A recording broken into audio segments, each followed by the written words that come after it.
أعوذ بالله من الشيطان الرجيم بسم الله الرحمن الرحيم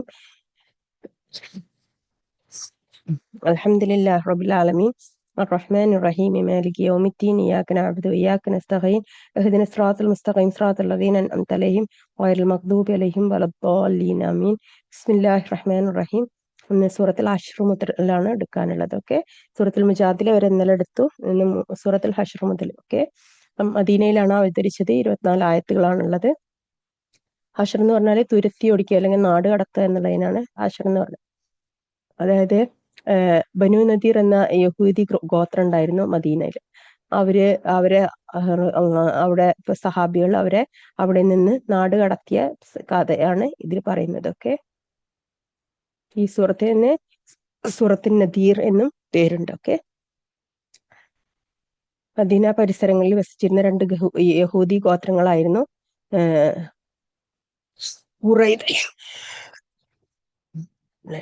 ഖുറൈദയും നദീറും. Okay, ഈ 2 ഗോത്രങ്ങളായിട്ട് റസൂലുള്ളാഹി സ്വല്ലല്ലാഹു അലൈഹി വസല്ലമക്ക് സഖ്യം ഉണ്ടായിരുന്നു. അതായത് അവിടെ പ്രശ്നങ്ങളൊന്നും ഉണ്ടാക്കരുതെന്ന്. പക്ഷെ അവര് വിശ്വാസവഞ്ചനയും ചതിയൊക്കെ അവരിങ്ങനെ ചെയ്യൽ തുടങ്ങിയപ്പം അങ്ങനെ ഖന്തക്ക് യുദ്ധം ഉണ്ടായല്ലോ. അപ്പം ശത്രുക്കൾ വന്നിട്ട് മദീനന്റെ അപ്പുറത്ത് തമ്പടിക്കുകയും അവർക്കുള്ള കാര്യങ്ങൾ എത്തിച്ചു കൊടുത്തത്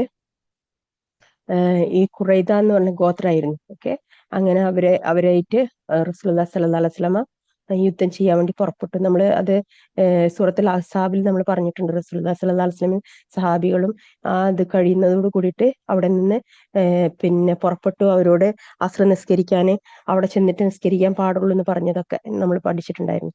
അപ്പൊ ആ സംഭവമാണിത്. ഓക്കെ, അതിന്റെ ഭാഗമാണ് ഇവിടെ. ഓക്കെ, നദീർ ഗോത്രവും അതേപോലെ തന്നെ ചെയ്തിട്ടുണ്ടായിരുന്നു. അവരേറ്റും അവരും വഞ്ചന നടത്തി റസൂലുള്ളാഹി സ്വല്ലല്ലാഹു അലൈഹി വസല്ലമയോട്. എന്നിട്ട് സത്യവിശ്വാസികളൊക്കെ പഴിച്ചുകൊണ്ടുള്ള കവിതകളൊക്കെ അവരെ പ്രചരിപ്പിക്കാൻ തുടങ്ങി. ഓക്കെ, അത് ഖുറൈശികളെ അടുത്ത് പോയിട്ട് ഖുറൈശികളോട് റസൂലുള്ളാഹി സ്വല്ലല്ലാഹു അലൈഹി വസല്ലമയുടെ സഹാബികൾക്ക് എതിരെയുള്ളതൊക്കെ പറഞ്ഞു കൊടുക്കുക. ഇതൊക്കെ പിന്നെ യുദ്ധങ്ങൾ നടത്താനൊക്കെ വേണ്ടിയിട്ട് അവരെ പ്രകോപിപ്പിക്കുകയൊക്കെ ചെയ്തുകൊണ്ട് റസൂലുള്ളാഹി സ്വല്ലല്ലാഹു അലൈഹി വസല്ലമ പിന്നെ അവനെ കൊല്ലാൻ വേണ്ടിയിട്ട്, അതായത് കാബ് എന്ന് പറഞ്ഞിട്ടുള്ള അയാളെ പിന്നെ ആ ഗോത്രത്തലവനെ കൊല്ലാൻ വേണ്ടിയിട്ട് ഏർപ്പാട് ചെയ്തു. ഓക്കെ, അങ്ങനെ റസൂലുള്ളാഹി സ്വല്ലല്ലാഹു അലൈഹി വസല്ലമയും സഹാബികളും കൂടി അവരുടെ സ്ഥലത്ത് ചെന്നൊരു അവസരത്തിൽ റസൂലുള്ളാഹി സ്വല്ലല്ലാഹു അലൈഹി വസല്ലമയുടെ തലയിലേക്ക് പാറക്കല്ല് ഇടാൻ വേണ്ടിയിട്ട് അവര് ഒരു സ്ഥലത്ത് റസൂലുള്ളാഹി സ്വല്ലല്ലാഹു അലൈഹി വസല്ലമ പോയി ഇരിക്കുമ്പോൾ പിന്നെ റസൂലുള്ളാഹി സ്വല്ലല്ലാഹു അലൈഹി വസല്ലമയുടെ തലയിലേക്ക് കല്ലിട്ടിട്ട് കൊല്ലാൻ വേണ്ടിയിട്ട് അവര് ഒരു ഗൂഢാലോചന നടത്തി വെച്ചിട്ടുണ്ടായിരുന്നു. അങ്ങനെ റസൂലുള്ളാഹി സ്വല്ലല്ലാഹു അലൈഹി വസല്ലമ അവിടെ പോയി അവരായിട്ട് സംസാരിക്കാൻ വേണ്ടി പോയിരുന്നതാണ്. പക്ഷെ റസൂലുള്ളാഹി സ്വല്ലല്ലാഹു അലൈഹി വസല്ലമക്ക് വഹി കിട്ടും അവിടുന്ന് പെട്ടെന്ന് തന്നെ പുറപ്പെടാൻ. അങ്ങനെ റസൂലുള്ളാഹി സ്വല്ലല്ലാഹു അലൈഹി വസല്ലമ അവിടുന്ന് വേഗത്തില് തിരിച്ചു മടങ്ങും, അവിടെ അവരായിട്ട് സംഭാഷണത്തിന് ഇരിക്കാതെ. അങ്ങനെ റസൂലുള്ളാഹി സ്വല്ലല്ലാഹു അലൈഹി വസല്ലമ സൈന്യത്തെ തയ്യാറാക്കിയിട്ട് നദീർ ഗോത്രത്തിനോട് മദീന വിട്ടു പോകണം എന്ന് പറയും. ഓക്കെ, എന്നിട്ട് അങ്ങനെ പോകുകയാണെങ്കിൽ ഞങ്ങൾ അതിനേക്കാളും നല്ല ഞങ്ങൾക്ക് മരിക്കുകയാണെന്ന് പറയും. ഓക്കെ, അങ്ങനെ കപടവിശ്വാസികളുടെ നേതാവായിരുന്നു അബ്ദുല്ലാഹിബിൻ ഉബൈ. അയാളും അനുയായികളും കൂടി യഹൂദരെ സമീപിച്ചിട്ട് യുദ്ധം ചെയ്യാൻ വേണ്ടി പറഞ്ഞു. ഈ നാട് വിട്ടൊരിക്കലും പോകരുത്, നിങ്ങൾ യുദ്ധം ചെയ്യണം എന്നൊക്കെ പറഞ്ഞിട്ട് പറയും. അങ്ങനെ ഞങ്ങൾ നിങ്ങളെ സഹായിച്ചോളാം എന്നൊക്കെ പറയും. അങ്ങനെ ആ യഹൂദ്യര് മുഴുവനും കോട്ടകൾക്ക് ഉള്ളിൽ അടച്ചിരിക്കും. അവരുടെ കോട്ടയിൽ പോയി സന്ധി സംഭാഷണത്തിന് പോയപ്പോഴാണ് റസൂലുള്ളാഹി സ്വല്ലല്ലാഹു അലൈഹി വസല്ലമയുടെ തലയിലേക്ക് കല്ലിടാൻ വേണ്ടിയിട്ട് നോക്കിയത്. അങ്ങനെ ഇവര് കോട്ടന്റെ ഉള്ളിൽ തന്നെ തമ്പടിക്കും. റസൂലുള്ളാഹി സ്വല്ലല്ലാഹു അലൈഹി വസല്ലം സഹാബികളും കോട്ട ഉപരോധിച്ചിട്ട് അവരെ ഈന്തപ്പനകളൊക്കെ മുസ്ലിങ്ങൾ മുറിച്ചു വീഴ്ത്തും. ഈന്തപ്പനകൾ എന്ന് പറഞ്ഞിട്ടുണ്ടെങ്കിൽ സ്വന്തം മക്കളെക്കാളും വലുതാണ് അവർക്ക് ഈന്തപ്പനകളൊക്കെ. അപ്പൊ അതുകൊണ്ട് തന്നെ അതൊക്കെ മുറിച്ചിടും. അങ്ങനെ കപടവിശ്വാസികളാണെങ്കിലോ ഖുറൈശികൾ പറഞ്ഞത് ഞങ്ങൾ വന്ന് സഹായിക്കുന്നതാണ്. പക്ഷെ അവര് വന്ന് സഹായിച്ചതുമില്ല. അങ്ങനെ യഹൂദര് ഭീതിയിലായി. അങ്ങനെ അവർ സന്ധി ചെയ്യാമെന്ന് സമ്മതിച്ചു. അങ്ങനെ റസൂലുള്ളാഹി സ്വല്ലല്ലാഹു അലൈഹി വസല്ലമ അത് നിരസിക്കുകയും അവരോട് ഈ നാട് തന്നെ വിട്ടുപോകണമെന്ന് കൽപ്പിക്കുകയും ചെയ്തു. അങ്ങനെ മൂന്ന് മൂന്ന് മൂന്ന് വീട്ടുകാർക്ക് ഒരു ഒട്ടകപ്പുറത്ത് കൊണ്ടുപോകുന്ന സാധനങ്ങൾ സഹിതമാണ് അത്. അല്ലാതെ സാമഗ്രികളൊന്നും കൊണ്ടുപോകാൻ പാടില്ല. നിങ്ങൾക്ക് ഒരു ഒട്ടകപ്പുറത്ത് മൂന്ന് ആൾക്കാർക്കുള്ള സാധനങ്ങൾ നിങ്ങൾക്ക് കൊണ്ടുപോകാന്ന് പറയും. അങ്ങനെ അത് അത്രയും കുറച്ച് സാധനങ്ങൾ മാത്രം എടുക്കാനേ സമ്മതിച്ചുള്ളൂ. എന്നിട്ട് പിന്നെ മുസ്ലിങ്ങൾ അവരെ സാധനങ്ങൾ ഉപയോഗിക്കുന്നു വിചാരിച്ചിട്ട് അവരെന്ത് ചെയ്തു, അവർ കൊണ്ടുപോകാത്ത സാധനങ്ങളൊക്കെ അവരവിടെ ഇട്ടിട്ട് നശിപ്പിച്ചു. എന്നിട്ട് അവർ സിറിയയിലേക്ക് പോയി എന്നാണ്. ഓക്കെ. പിന്നെ പിന്നെ ഒരു കുടുംബം ഖൈബറിലേക്കും പോയി. മറ്റേത് ഹിറയിലും ഹിറ എന്ന് പറഞ്ഞ സ്ഥലത്തുമാണ് മാറി താമസിച്ചത്. ഓക്കെ. അങ്ങനെ അവര് ഇട്ടേച്ചു പോയ പടയങ്കികള്, പടത്തുപ്പികള്, ഇതൊക്കെ യുദ്ധസാമഗ്രികളൊക്കെ റസൂലുള്ളാഹി സ്വല്ലല്ലാഹു അലൈഹി വസല്ലമക്ക് കിട്ടുകയും ചെയ്തു. അതൊക്കെ അവർക്ക് വലിയതായിരുന്നു. കാരണം ഒന്നുമില്ലാത്ത അവസ്ഥയിൽ നിൽക്കുന്ന ഒരു സമൂഹമാണ് അല്ലെ. അപ്പം അവർക്ക് അതൊക്കെ യുദ്ധസാമഗ്രികളൊക്കെ തിരിച്ചു കിട്ടുകയും ചെയ്തു. ഓക്കെ. തസ്ബീഹ് കൊണ്ട് ആരംഭിക്കുന്ന ഒരു സൂറത്ത് കൂടിയാണ് ഇത്. ഓക്കെ. സൂറത്തുൽ ഹശ്ർ. ഓക്കെ. ഔദു ബില്ലാഹി മിനശ് ശൈത്വാനിർ റജീം. ബിസ്മില്ലാഹിർ റഹ്മാനിർ റഹീം. ആകാശങ്ങളിലുള്ളതും ഭൂമിയിലുള്ളതും അല്ലാഹുവെ പ്രകീർത്തനം ചെയ്തിരിക്കുന്നു. അവൻ പ്രതാപിയും യുക്തിമാനുമാകുന്നു. വേദക്കാരിൽപ്പെട്ട സത്യനിഷേധികളെ ഒന്നാമത്തെ തുരത്തിയോടിക്കലിൽ തന്നെ അവരുടെ വീടുകളിൽ നിന്ന് പുറത്താക്കിയവൻ അവനാകുന്നു. അവർ പുറത്തിറങ്ങുമെന്ന് നിങ്ങൾ വിചാരിച്ചിരുന്നില്ല. തങ്ങളുടെ കോട്ടകൾ അള്ളാഹുവിൽ നിന്ന് തങ്ങളെ പ്രതിരോധിക്കുമെന്ന് അവർ വിചാരിച്ചിരുന്നു. എന്നാൽ അവർ കണക്കാക്കാത്ത വിധത്തിൽ അള്ളാഹു അവരുടെ അടുക്കൽ ചെല്ലുകയും അവരുടെ മനസ്സുകളിൽ ഭയമിടുകയും ചെയ്തു. അവർ സ്വന്തം കൈകൾ കൊണ്ടും സത്യവിശ്വാസികളുടെ കൈകൾ കൊണ്ടും അവരുടെ വീടുകൾ നശിപ്പിച്ചിരിക്കുന്നു. ആകയാൽ കണ്ണുള്ളവരെ നിങ്ങൾ ഗുണപാഠം ഉൾക്കൊള്ളുക. അള്ളാഹു അവരുടെ മേൽ നാടുവിട്ടുപോക്ക് വിധിച്ചിട്ടില്ലായിരുന്നുവെങ്കിൽ ഇഹലോകത്ത് വെച്ച് അവൻ അവരെ ശിക്ഷിക്കുമായിരുന്നു. പരലോകത്ത് അവർക്ക് നരകശിക്ഷയുമുണ്ട്. അത് അള്ളാഹുവോടും അവൻ റസൂലിനോടും അവർ മത്സരിച്ചു നിന്നതിന്റെ ഫലമത്രേ. വല്ലവനും അള്ളാഹുമായി മത്സരിക്കുന്ന പക്ഷം തീർച്ചയായും അള്ളാഹു കഠിനമായി ശിക്ഷിക്കുന്നവനാകുന്നു. നിങ്ങൾ വല്ല ഈന്തപ്പനയും മുറിക്കുകയോ അല്ലെങ്കിൽ അവയുടെ മുരടുകളിൽ നിൽക്കാൻ വിടുകയോ ചെയ്യുന്ന പക്ഷം അത് അള്ളാഹുവിന്റെ അനുമതി പ്രകാരമാണ്. അധർമ്മകാരികളെ അപമാനിക്കുവാൻ വേണ്ടിയാണത്. അവരിൽ നിന്ന് യഹൂദരിൽ നിന്ന് അല്ലാഹു അവന്റെ റസൂലിന് കൈവരുത്തി കൊടുത്തതെന്തോ അതിനായി നിങ്ങൾ കുതിരകളെയോ ഒട്ടകങ്ങളെയോ ഓടിക്കുകയുണ്ടായിട്ടില്ല. പക്ഷെ അള്ളാഹു അവന്റെ ദൂതന്മാരെ അവൻ ഉദ്ദേശിക്കുന്നവരുടെ നേർക്ക് അധികാരപ്പെടുത്തി അയക്കുന്നു. അള്ളാഹു ഏത് കാര്യത്തിനും കഴിവുള്ളവനാകുന്നു. അള്ളാഹു അവന്റെ റസൂലിന് വിവിധ രാജ്യങ്ങളിൽ നിന്ന് കൈവരുത്തി കൊടുത്തതെന്തോ അത് അള്ളാഹുവിനും റസൂലിനും അടുത്ത ബന്ധുക്കൾക്കും അനാഥർക്കും അഗതികൾക്കും വഴിപോക്കർക്കുമാകുന്നു. അത് ധനം നിങ്ങളിൽ നിന്നുള്ള ധനികന്മാർക്കിടയിൽ മാത്രം കൈമാറ്റം ചെയ്യപ്പെടുന്ന ഒന്നാവാതിരിക്കാൻ വേണ്ടിയാണിത്. നിങ്ങൾക്ക് റസൂൽ നൽകിയതെന്തോ അത് നിങ്ങൾ സ്വീകരിക്കുക. എന്തെന്നിൽ നിന്ന് അദ്ദേഹം നിങ്ങളെ വിലക്കിയോ അതിൽ നിന്ന് നിങ്ങൾ ഒഴിഞ്ഞു നിൽക്കുകയും ചെയ്യുക. നിങ്ങൾ അള്ളാഹുവെ സൂക്ഷിക്കുകയും ചെയ്യുക. തീർച്ചയായും അള്ളാഹു കഠിനമായി ശിക്ഷിക്കുന്നവനാണ്. അതായത് സ്വന്തം വീടുകളിൽ നിന്നും സ്വത്തുക്കളിൽ നിന്നും കുടിയൊഴിപ്പിക്കപ്പെട്ട മുഹാജിറുകളായ ദരിദ്രന്മാർക്ക് അവകാശപ്പെട്ടതാകുന്നു ആ ധനം. അവർ അള്ളാഹുവിൽ നിന്നുള്ള അനുഗ്രഹവും പ്രീതിയും തേടുകയും അള്ളാഹുവെയും അവന്റെ റസൂലിനെയും സഹായിക്കുകയും ചെയ്യുന്നു. അവർ തന്നെയാകുന്നു സത്യവാന്മാർ. അവരുടെ മുഹാജിറുകളുടെ വരവിന് മുമ്പായി വാസസ്ഥലം വിശ്വാസം സ്വീകരിച്ചുവെന്നവർക്കും അൻസാറുകൾക്ക് തങ്ങളുടെ അടുത്തേക്ക് സ്വദേശം വന്നവരെ അവർ സ്നേഹിക്കുന്നു. അവർക്ക് മുഹാജിറുകൾക്ക് നൽകപ്പെട്ട ധനം സംബന്ധിച്ച് തങ്ങളുടെ മനസ്സുകളിൽ ഒരാവശ്യവും അവർ അൻസാറുകൾ കണ്ടെത്തുന്നുമില്ല. തങ്ങൾക്ക് ദാരിദ്ര്യമുണ്ടായാൽ പോലും സ്വദേഹങ്ങളെക്കാൾ മറ്റുള്ളവർക്ക് അവർ പ്രാധാന്യം നൽകുകയും ചെയ്യും. ഏതൊരാൾ തന്റെ മനസ്സിന്റെ പിശുക്കിൽ നിന്ന് കാത്തുരക്ഷിക്കപ്പെടുന്നുവോ അത്തരക്കാർ തന്നെയാകുന്നു വിജയം പ്രാപിച്ചവർ. അവരുടെ ശേഷം വന്നവർക്കും അവർ പറയും, ഞങ്ങളുടെ രക്ഷിതാവേ, ഞങ്ങൾക്കും സത്യവിശ്വാസത്തോടെ ഞങ്ങൾക്ക് മുമ്പ് കഴിഞ്ഞു പോയിട്ടുള്ള ഞങ്ങളുടെ സഹോദരങ്ങൾക്ക് നീ പുറത്തു തരണമേ. സത്യവിശ്വാസം സ്വീകരിച്ചവരോട് ഞങ്ങളുടെ മനസ്സുകളിൽ ഒരു വിദ്വേഷവും ഉണ്ടാക്കരുത്. ഞങ്ങളുടെ രക്ഷിതാവേ, തീർച്ചയായും നീ ഏറെ ദയുള്ളവനും കരുണാനിധിയുമാകുന്നു. ആ കാപട്യം കാണിച്ചവരെ നീ കണ്ടില്ലേ? വേദക്കാരിൽപ്പെട്ട സത്യനിഷേധികളായ അവരുടെ സഹോദരന്മാരോട് അവർ പറയുന്നു, തീർച്ചയായും നിങ്ങൾ പുറത്താക്കപ്പെട്ടാൽ ഞങ്ങളും നിങ്ങളുടെ കൂടെ പുറത്തു പോകുന്നതാണ്. നിങ്ങളുടെ കാര്യത്തിൽ ഞങ്ങൾ ഒരിക്കലും ഒരാളെയും അനുസരിക്കുകയില്ല. നിങ്ങൾക്കെതിരിൽ യുദ്ധമുണ്ടായാൽ തീർച്ചയായും ഞങ്ങൾ നിങ്ങളെ സഹായിക്കുന്നതാണ്. എന്നാൽ തീർച്ചയായും അവർ കള്ളം പറയുന്നവരാണ് എന്നതിന് അള്ളാഹു സാക്ഷ്യം വഹിക്കുന്നു. അവർ യഹൂദന്മാർ പുറത്താക്കപ്പെടുന്ന പക്ഷം ഇവർ കപടവിശ്വാസികൾ അവരോടൊപ്പം പുറത്തു പോവുകയില്ല. പിന്നെ അവർ ഒരു യുദ്ധത്തെ നേരിട്ടാൽ ഇവർ അവരെ സഹായിക്കുകയുമില്ല. ഇനി ഇവർ അവരെ സഹായിച്ചാൽ തന്നെ ഇവർ പിന്തിരിഞ്ഞോടും തീർച്ച. പിന്നീട് അവർക്കൊരു സഹായവും ലഭിക്കുകയില്ല. തീർച്ചയായും അവരുടെ മനസ്സുകളിൽ അള്ളാഹുവേക്കാൾ കൂടുതൽ ഭയമുള്ളത് നിങ്ങളെ പറ്റിയാകുന്നു. അവർ കാര്യം ഗ്രഹിക്കാത്ത ഒരു ജനതയായത് കൊണ്ടാകുന്നു അത്. കോട്ട കെട്ടിയ പട്ടണത്തിൽ വെച്ചോ മതിലുകളുടെ പിന്നിൽ നിന്നോ അല്ലാതെ അവർ ഒരുമിച്ച് നിങ്ങളോട് യുദ്ധം ചെയ്യുകയില്ല. അവർ തമ്മിൽ തന്നെയുള്ള പോരാട്ടം കടുത്തതാകുന്നു. അവർ ഒരുമിച്ചാണെന്ന് നീ വിചാരിക്കുന്നു. അവരുടെ ഹൃദയങ്ങൾ ഭിന്നിപ്പിലാകുന്നു. അവർ ചിന്തിച്ച് മനസ്സിലാക്കാത്തൊരു ജനതയായത് കൊണ്ടത്രേ അത്. അവർക്ക് മുമ്പ് അടുത്ത് തന്നെ കഴിഞ്ഞുപോയവരുടെ സ്ഥിതി പോലെ തന്നെ അവർ ചെയ്തിരുന്ന കാര്യങ്ങളുടെ ദുഷ്ഫലം അവർ ആസ്വദിച്ചു കഴിഞ്ഞു. അവർക്ക് വേദനയേറിയ ശിക്ഷയുമുണ്ട്.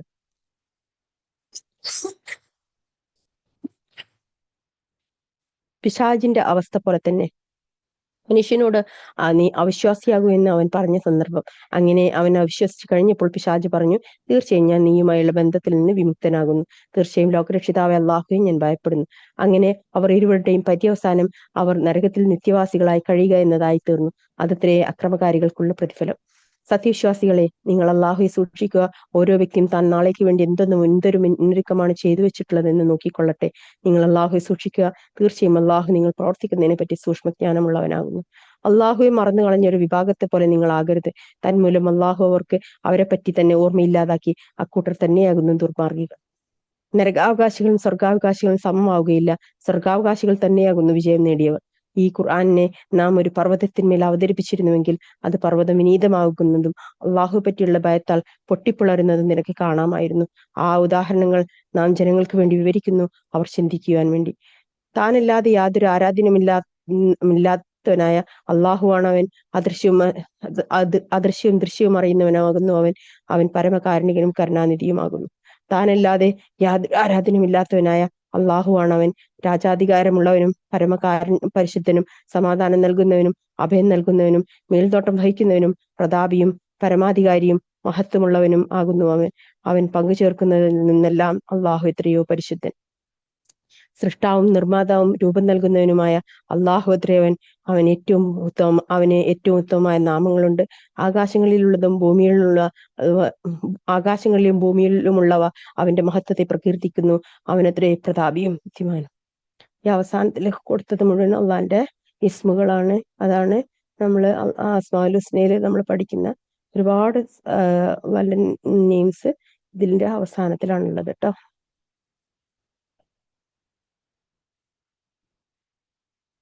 സൂറത്തുൽ മുൻതഹനയാണ് അടുത്തത്. 60-ാമത്തെ സൂറത്ത് മദീനയിലാണ് അവതരിച്ചത്. 13 ആയത്തുകളാണുള്ളത്. ഇതിന്റെ ഒരു ഭാഗം ഹുദൈബിയ സന്ധിയുടെയും മക്ക വിജയം ഉണ്ടായില്ലേ, അതിന്റെ ഇടയിലുള്ള കാലഘട്ടത്തിലാണ് ഇത് അവതരിച്ചത്. അവസാനത്തെ ഭാഗം മക്ക ഫത്തഹിന്റെ അടുത്ത കാലത്തും മറ്റേത് മക്ക ഫത്തഹിന്റെ ഹുദൈബിയ സന്ധിന്റെ ഇടയിലുമാണ്. അതായത് അതിന്റെ ഇടയിൽ ഒരു വർഷം നടന്നുണ്ടായല്ലോ. അപ്പൊ ആ സമയത്തുള്ളതും പിന്നെ അത് കഴിഞ്ഞിട്ട് ലാസ്റ്റിലായിട്ടാണ് പിന്നീടുള്ള ആയത്തുകൾ ഇറങ്ങിയത് എന്നാണ് കേട്ടോ. സൂറത്തുൽ മുൻതഹന എന്നും പറയൂട്ടോ. 2 രീതിയിലും പറയാറുണ്ട് ഇതിന്. സ്ത്രീകളെ പരീക്ഷിച്ചറിയാന് റസൂലുള്ളാഹി സ്വല്ലല്ലാഹു അലൈഹി വസല്ലമയോട് കൽപ്പിക്കുന്ന സൂറത്താണിത്. അതായത് ഇസ്ലാമിലേക്ക് കടന്നു വരുന്ന സ്ത്രീകളെ ഒക്കെ, കാരണം സ്ത്രീകളിലൂടെ ഫിത്ന കയറി വരും എന്നുള്ളത് കൊണ്ടാണ്. സ്ത്രീകളെ വെച്ചിട്ട് ശത്രുക്കള് പിന്നെ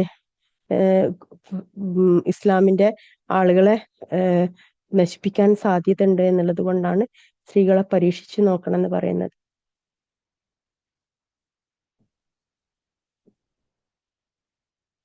അതായത് ഉമ്മു കുൽസും എന്നുള്ള ഒരു സ്ത്രീ ഹിജ്റ വന്നതുമായി ബന്ധപ്പെട്ടാണ് ഈ പരീക്ഷിക്കപ്പെടേണ്ടവൾ എന്നാണ് മുൻതഹന എന്ന് പറഞ്ഞിട്ടുണ്ടെങ്കിൽ അർത്ഥം കേട്ടോ. അതായത് ഉമ്മു കുൽസും എന്ന സ്ത്രീ ഹിജ്റക്ക് വന്നതുമായി ബന്ധപ്പെട്ടാണ് ഈ ഭാഗം ഇറങ്ങിയത് എന്നാണ്. ഓക്കെ,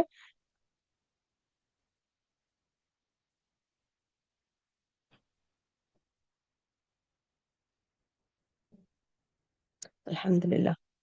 അഊദു ബില്ലാഹി മിനശ് ശൈത്വാനിർ റജീം. ബിസ്മില്ലാഹിർ റഹ്മാനിർ റഹീം.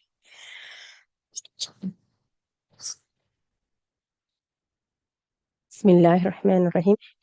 സത്യവിശ്വാസികളെ, എന്റെ ശത്രുവും നിങ്ങളുടെ ശത്രുവുമായിട്ടുള്ളവരോട് സ്നേഹബന്ധം സ്ഥാപിച്ചുകൊണ്ട് നിങ്ങൾ അവരെ മിത്രങ്ങളാക്കി വെക്കരുത്. നിങ്ങൾക്ക് വന്നു കിട്ടിയിട്ടുള്ള സത്യത്തിൽ അവർ അവിശ്വസിച്ചിരിക്കുകയാണ്. നിങ്ങൾ നിങ്ങളുടെ രക്ഷിതാവായ അള്ളാഹുൽ വിശ്വസിക്കുന്നതിനാൽ റസൂലിനെയും നിങ്ങളെയും അവർ നാട്ടിൽ നിന്ന് പുറത്താക്കുന്നു.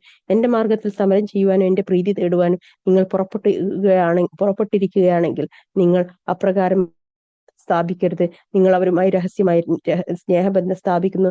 നിങ്ങൾ രഹസ്യമാക്കിയതും പരസ്യമാക്കിയതും ഞാൻ നല്ലവണ്ണം അറിയുന്നവനാണ്. നിങ്ങളിൽ നിന്ന് വല്ലവനും അപ്രകാരം പ്രവർത്തിക്കുന്ന പക്ഷം അവൻ നേർമാർഗത്തിൽ നിന്ന് പഴച്ചു പോയിരിക്കുന്നു. അവർ നിങ്ങളെ കണ്ടുമുട്ടുന്ന പക്ഷം അവർ നിങ്ങൾക്ക് ശത്രുക്കളായിരിക്കും. നിങ്ങളുടെ നേർക്ക് ദുഷ്ടതയും കൊണ്ട് അവരുടെ കൈകളും നാവുകളും അവർ നീട്ടുകയും നിങ്ങൾ അവിശ്വസിച്ചിരുന്നുവെങ്കിൽ എന്ന് അവർ ആഗ്രഹിക്കുകയും ചെയ്യും. ഉയർത്തെഴുന്നേൽപ്പിന്റെ നാളിൽ നിങ്ങളുടെ രക്തബന്ധങ്ങളോ നിങ്ങളുടെ സന്താനങ്ങളോ നിങ്ങൾക്ക് പ്രയോജനപ്പെടുകയില്ല തന്നെ. അള്ളാഹു നിങ്ങളെ തമ്മിൽ വേർപിരിക്കും. അള്ളാഹു നിങ്ങൾ പ്രവർത്തിക്കുന്നത് കണ്ടറിയുന്നവനാകുന്നു. നിങ്ങൾക്ക് ഇബ്രാഹിമിലും അദ്ദേഹത്തിന്റെ കൂടെയുള്ള ഒരു ഉത്തമമായ ഒരു മാതൃക ഉണ്ടായിട്ടുണ്ട്.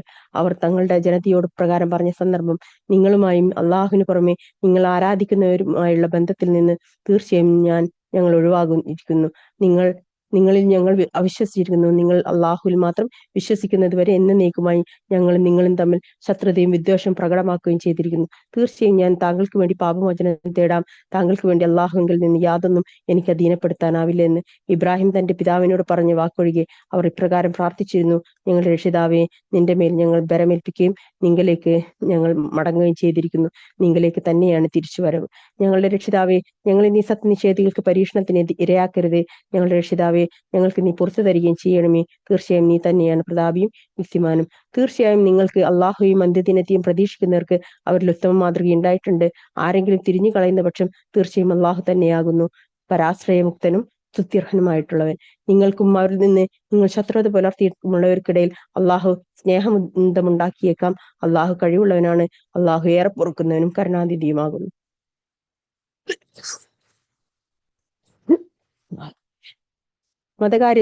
മതകാര്യത്തിൽ നിങ്ങളോട് യുദ്ധം ചെയ്യാതിരിക്കുകയും നിങ്ങളുടെ വീടുകളിൽ നിന്ന് നിങ്ങളെ പുറത്താക്കാതിരിക്കുകയും നിങ്ങൾ അവരെ സംബന്ധിച്ചിടത്തോളം നിങ്ങൾ അവർക്ക് നന്മ ചെയ്യുന്നത് നിങ്ങൾ അവരോട് നീതി കാണിക്കുന്നു. അള്ളാഹു നിങ്ങളോട് വിരോധിക്കുന്നില്ല. തീർച്ചയായും അള്ളാഹു നീതി പാലിക്കുന്നവരെ ഇഷ്ടപ്പെടുന്നു. മതകാര്യങ്ങളിൽ നിങ്ങളോട് യുദ്ധം ചെയ്യുകയും നിങ്ങളുടെ വീടുകളിൽ നിന്ന് നിങ്ങളെ പുറത്താക്കുന്നതിൽ പരസ്പരം സഹകരിക്കുകയും ചെയ്യുന്നവരെ സംബന്ധിച്ച് മാത്രമാണ് അവരോട് മൈത്രി കാണിക്കുന്നത്. അള്ളാഹു വിരോധിക്കുന്നത്. എല്ലാവരും അവരോട് മൈത്രി ബന്ധം പുലർത്തുന്ന പക്ഷം അവർ തന്നെയാകുന്നു അക്രമകാരികൾ. സത്യവിശ്വാസികളെ, വിശ്വാസിനികളായ സ്ത്രീകൾ അഭയാർത്ഥിനികളായിക്കൊണ്ട് നിങ്ങളുടെ അടുത്ത് വന്നാൽ നിങ്ങൾ അവരെ പരീക്ഷിച്ചു നോക്കണം. അവരുടെ വിശ്വാസത്തെപ്പറ്റി അള്ളാഹു ഏറ്റവും അറിയുന്നവനാണ്. എന്നിട്ട് അവർ വിശ്വാസിനികളാണെന്ന് നിങ്ങൾ അറിഞ്ഞു കഴിഞ്ഞാൽ അവരെ നിങ്ങൾ സത്യനിഷേധികളുടെ അടുത്തേക്ക് മടക്കി അയക്കരുത്. ആ സ്ത്രീകൾ അവർക്ക് അനുവദനീയമല്ല. അവർ ആ സ്ത്രീകൾക്കും അനുവദനീയമല്ല. അവർക്ക് അവർ ചെലവഴിച്ചതിന് നിങ്ങൾ നൽകുകയും വേണം. ആ സ്ത്രീകൾക്ക് അവരുടെ പ്രതിഫലങ്ങൾ നിങ്ങൾ കൊടുത്താൽ അവരെ നിങ്ങൾ വിവാഹം കഴിക്കുന്നതിന് നിങ്ങൾക്ക് വിരോധമില്ല. അവിശ്വാസിനികളുമായുള്ള ബന്ധങ്ങളിൽ നിങ്ങൾ മുറുകെ പിടിച്ചുകൊണ്ടിരിക്കുകയും ചെയ്യരുത്. നിങ്ങൾ ചെലവഴിച്ചതെന്തോ അത് നിങ്ങൾ ചോദിച്ചു തൊള്ളുക. അവർ ചെലവഴിച്ചതെന്തോ അത് അവരും ചോദിച്ചു കൊള്ളട്ടെ. അതാണ് അള്ളാഹുവിന്റെ വിധി. അവർ നിങ്ങൾക്കിടയിൽ വിധി കൽപ്പിക്കുന്നു. അള്ളാഹു സർവജ്ഞനും യുക്തിമാനുമാകുന്നു. നിങ്ങളുടെ ഭാര്യമാരിൽ നിന്ന് വല്ലവരും അവിശ്വാസികളുടെ കൂട്ടത്തിലേക്ക് പോയിട്ട് നിങ്ങൾക്ക് നഷ്ടപ്പെടുകയും എന്നിട്ട് നിങ്ങൾ അനന്തര നടപടിയെടുക്കുകയും ചെയ്യുകയാണെങ്കിൽ ഭാര്യമാരാണ് നഷ്ടപ്പെട്ടു പോയത്, അവർക്ക് അവർ ചെലവഴിച്ച തുക മഹർ പോലെയുള്ളത് നിങ്ങൾ നൽകുക. ആരുടെ ഭാര്യമാരാണോ നഷ്ടപ്പെട്ടു പോയത് അവർക്ക് അവർ ചെലവഴിച്ച തുക മഹർ പോലെയുള്ളത് നിങ്ങൾ നൽകുക. ഏതൊരു അള്ളാഹു നിങ്ങൾ വിശ്വസിക്കുന്നുവോ അവനെ നിങ്ങൾ സൂക്ഷിക്കുകയും ചെയ്യുക.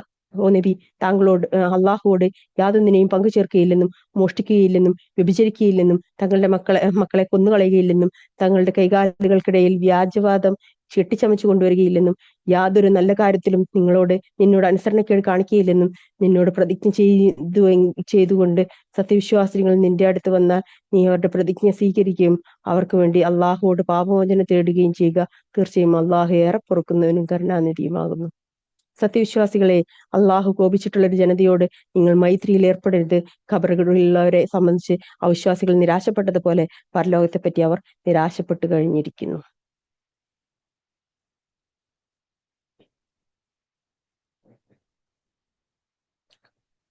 സൂറത്ത് സഫാണ് അടുത്തത്. മദീനയിൽ അവതരിച്ചതാണ്. 14 ആയത്താണുള്ളത്. സഫ് എന്ന് പറഞ്ഞാല് നമ്മള് അണിയണിയായിട്ട് നിൽക്കുന്നതിനാണ് സഫ് എന്ന് പറയാ കേട്ടോ.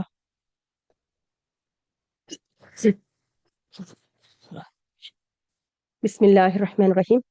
ആകാശങ്ങളിലുള്ളതും ഭൂമിയിലുള്ളതും അള്ളാഹുവിന്റെ മഹത്വം പ്രകീർത്തിച്ചിരിക്കുന്നു.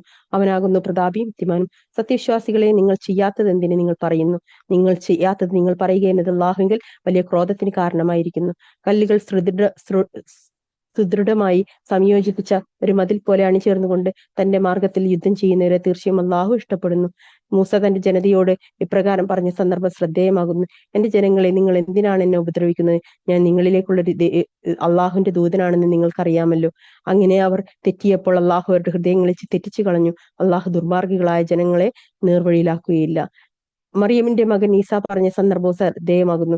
ഇസ്രായേൽ സന്തതികളെ, എനിക്ക് മുമ്പുള്ള തൗറാത്തിനെ സത്യപ്പെടുത്തുന്നവനായിക്കൊണ്ടും എനിക്ക് ശേഷം വരുന്ന അഹമ്മദ് എന്നു പേരുള്ള ഒരു ദൂതനെ പറ്റി സന്തോഷ വാർത്ത അറിയിക്കുന്നവനായിക്കൊണ്ടും നിങ്ങളിലേക്ക് അള്ളാഹുവിന്റെ ദൂതനായി നിയോഗിക്കപ്പെട്ടവരാകുന്നു ഞാൻ. അങ്ങനെ അദ്ദേഹം വ്യക്തമായ തെളിവുകളും കൊണ്ട് അവരുടെ അടുത്ത് ചെന്നപ്പോൾ അവർ പറഞ്ഞു, ഇത് വ്യക്തമായ ജാലവിദ്യയാകുന്നു. താൻ ഇസ്ലാമിലേക്ക് ക്ഷണിക്കപ്പെടുമ്പോൾ അള്ളാഹുവിന്റെ പേരിൽ കള്ളം കെട്ടിച്ചമച്ചതിനേക്കാൾ വലിയ അക്രമി ആരുണ്ട്? അള്ളാഹു അക്രമികളായ ജനങ്ങളെ നേർവഴിയിലാക്കുകയില്ല. അവർ അവരുടെ വായ കൊണ്ട് അള്ളാഹുവിന്റെ പ്രകാശം കെടുത്തിക്കളയാനാണ് ഉദ്ദേശിക്കുന്നത്. സത്യനിഷേധികൾക്ക് അനിഷ്ടകരമായാലും അള്ളാഹുവിന്റെ പ്രകാശം പൂർത്തിയാക്കുന്നവനാകുന്നു. സന്മാർഗവും സത്യമതവും കൊണ്ട് എല്ലാ മതങ്ങൾക്കും മീതെ അതിനെ തെളിയിച്ചു കാണിക്കുവാൻ വേണ്ടി തന്റെ ദൂതനെ നിയോഗിച്ചവനാകുന്നു അവൻ. ബഹുദൈവാരാധകർക്ക് അത് അനിഷ്ടകരമായാലും ശരി. സത്യവിശ്വാസികളെ, വേദനാജനകമായ ശിക്ഷയിൽ നിന്ന് നിങ്ങളെ രക്ഷിക്കുന്ന ഒരു കച്ചവടത്തെപ്പറ്റി ഞാൻ നിങ്ങൾക്ക് അറിയിച്ചു തരട്ടെയോ?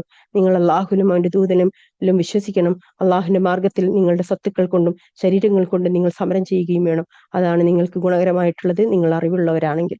എങ്കിൽ അവൻ നിങ്ങൾക്ക് നിങ്ങളുടെ പാപങ്ങൾ പുറത്തു തരികയും താഴ്ഭാഗത്ത് കൂടി അരുവികൾ ഒഴുകുന്ന സ്വർഗത്തോപ്പുകളും സ്ഥിരവാസത്തിനുള്ള സ്വർഗത്തോപ്പുകളിലെ വിശിഷ്ടമായ വസതികളിലും അവൻ നിങ്ങളെ പ്രവേശിപ്പിക്കുകയും ചെയ്യുന്നതാണ്. അതത്രേ മഹത്തായ ഭാഗ്യം. നിങ്ങളെ ഇഷ്ടപ്പെടുന്ന മറ്റൊരു കാര്യം അവന് നൽകുന്നതാണ്. അത് അള്ളാഹുങ്കിൽ നിന്നുള്ള സഹായം, ആസന്നമായ വിജയം. നബിയെ, സത്യവിശ്വാസികൾക്ക് നീ സന്തോഷ വാർത്ത അറിയിക്കുക. സത്യവിശ്വാസികളെ, നിങ്ങൾ അള്ളാഹുവിന്റെ സഹായികളായിരിക്കുക.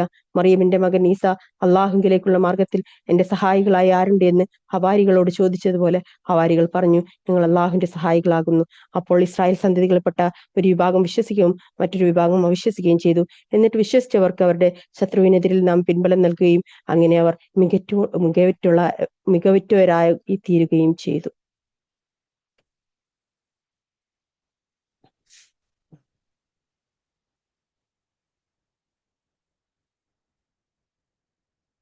അടുത്തത് സൂറത്ത് ജുമുഅ. മദീനയിലാണ് അവതരിച്ചത്. 11 ആയത്താണ്. വെള്ളിയാഴ്ചകളിൽ കുത്തുബയിൽ ജുമുഅ ദിവസത്തില് നമസ്കാരത്തില് ഈ സൂറത്തും അടുത്ത സൂറത്ത് മുനാഫിഖൂനിലും റസൂലുള്ളാഹി സ്വല്ലല്ലാഹു അലൈഹി വസല്ലം ഓതാറുണ്ടായിരുന്നു എന്നാണ്. ഓക്കെ,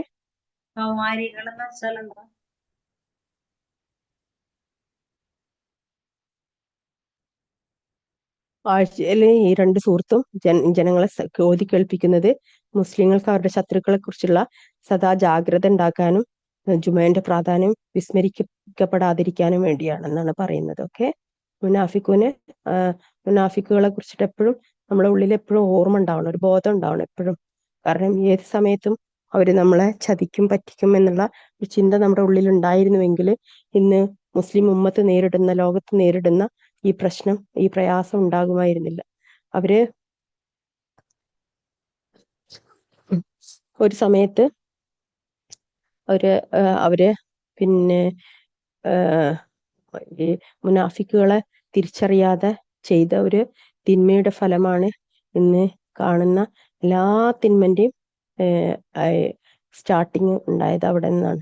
അപ്പൊ അതുകൊണ്ട് തന്നെ അള്ളാഹു സുബ്ഹാനഹു വ തആല ഈ സൂറത്ത് ജുമുഅയും അതുപോലെ തന്നെ സൂറത്ത് മുനാഫിഖൂനും നമ്മളെ പഠിപ്പിക്കുന്നതും എല്ലാ വെള്ളിയാഴ്ചയും അത് ഓതണം പള്ളികളിൽ നിന്ന് റസൂലുള്ളാഹി സ്വല്ലല്ലാഹു അലൈഹി വസല്ലമ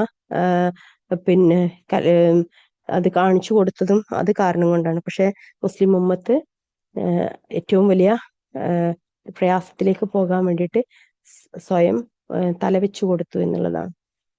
അല്ലാഹു സുബ്ഹാനഹു വ തആല എല്ലാവരെയും തൊട്ട് കാത്തു രക്ഷിക്കട്ടെ. നമുക്ക് എപ്പോഴും ഈ ഒരു 2 സൂറത്ത് എപ്പോഴും മനസ്സിൽ വേണം.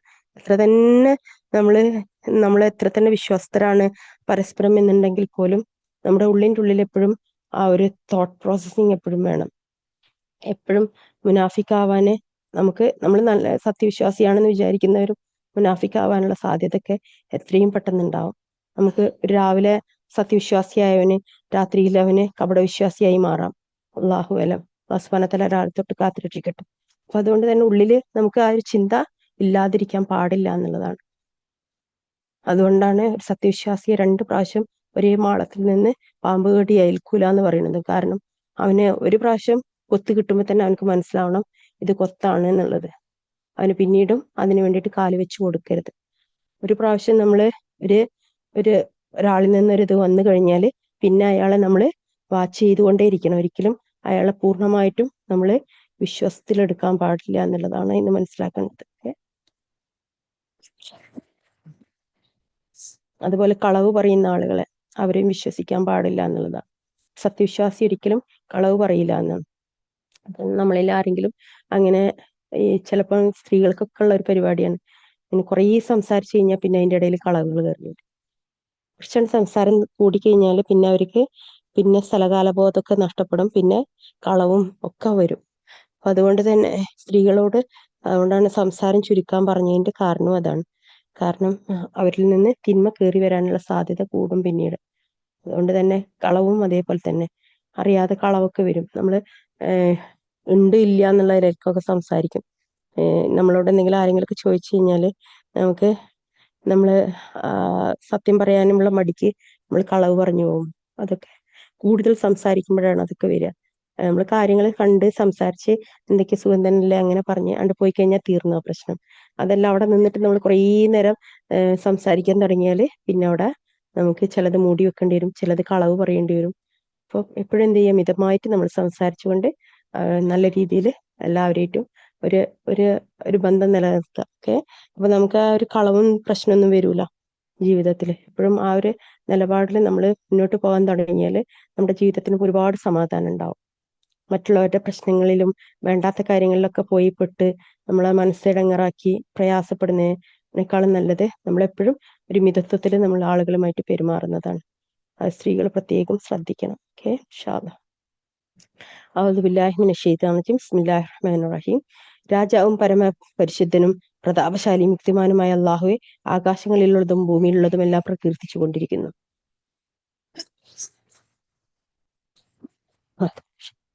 അക്ഷരജ്ഞാനമില്ലാത്തവർക്കിടയിൽ തന്റെ ദൃഷ്ടാന്തങ്ങൾ അവർക്ക് വായിച്ചു കേൾപ്പിക്കുകയും അവരെ സംസ്കരിക്കുകയും അവർക്ക് വേദഗ്രന്ഥവും തത്വജ്ഞാനവും പഠിപ്പിക്കുകയും ചെയ്യാൻ അവരിൽ നിന്ന് തന്നെയുള്ള ഒരു ദൂതനെ നിയോഗിച്ചവനാകുന്നവൻ തീർച്ചയായും അവർ മുമ്പ് വ്യക്തമായ വഴികേടിലായിരുന്നു.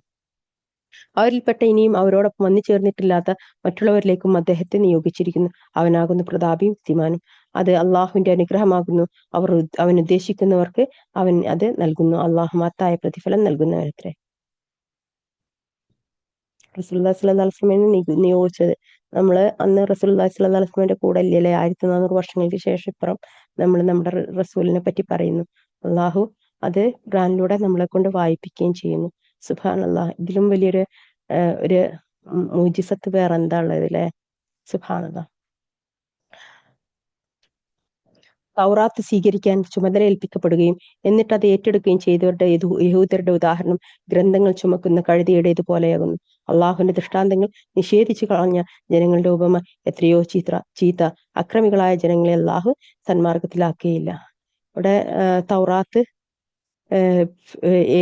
കൊടുത്തു, പക്ഷെ അവരത് എന്ത് ചെയ്തു? അവരത് സൂക്ഷിക്കുന്നുണ്ട്, പക്ഷെ അത് ഉപയോഗിച്ച് ജീവിക്കുന്നില്ല, അതനുസരിച്ച് ജീവിക്കുന്നില്ല. അതുപോലെ തന്നെയാണ് ഖുർആനും. അള്ളാഹു സുബ്ഹാനഹു വ തആല നൽകിയിട്ടുണ്ട്, പക്ഷെ അതനുസരിച്ചാണ് നമ്മൾ ജീവിക്കുന്നത്.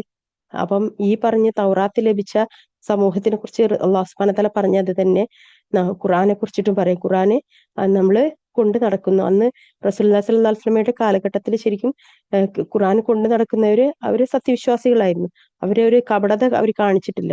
പക്ഷെ നമ്മൾ ഇന്നത്തെ കാലഘട്ടത്തില് ഇതേ ആയത്തിനെ നമ്മൾക്ക് ഖുർആനെ വെച്ചിട്ട് പറഞ്ഞൂടെ? ഖുർആനെ പറഞ്ഞു വെച്ചിട്ട് പറയുകയാണെങ്കിൽ എന്തായിരിക്കും നമ്മുടെ സ്ഥിതി? എന്നിട്ട് അത് ഏറ്റെടുക്കാതിരിക്കുകയും ചെയ്തവരുടെ ഉദാഹരണം ഗ്രന്ഥങ്ങൾ ചുമക്കുന്ന കഴുതയുടേതുപോലെ.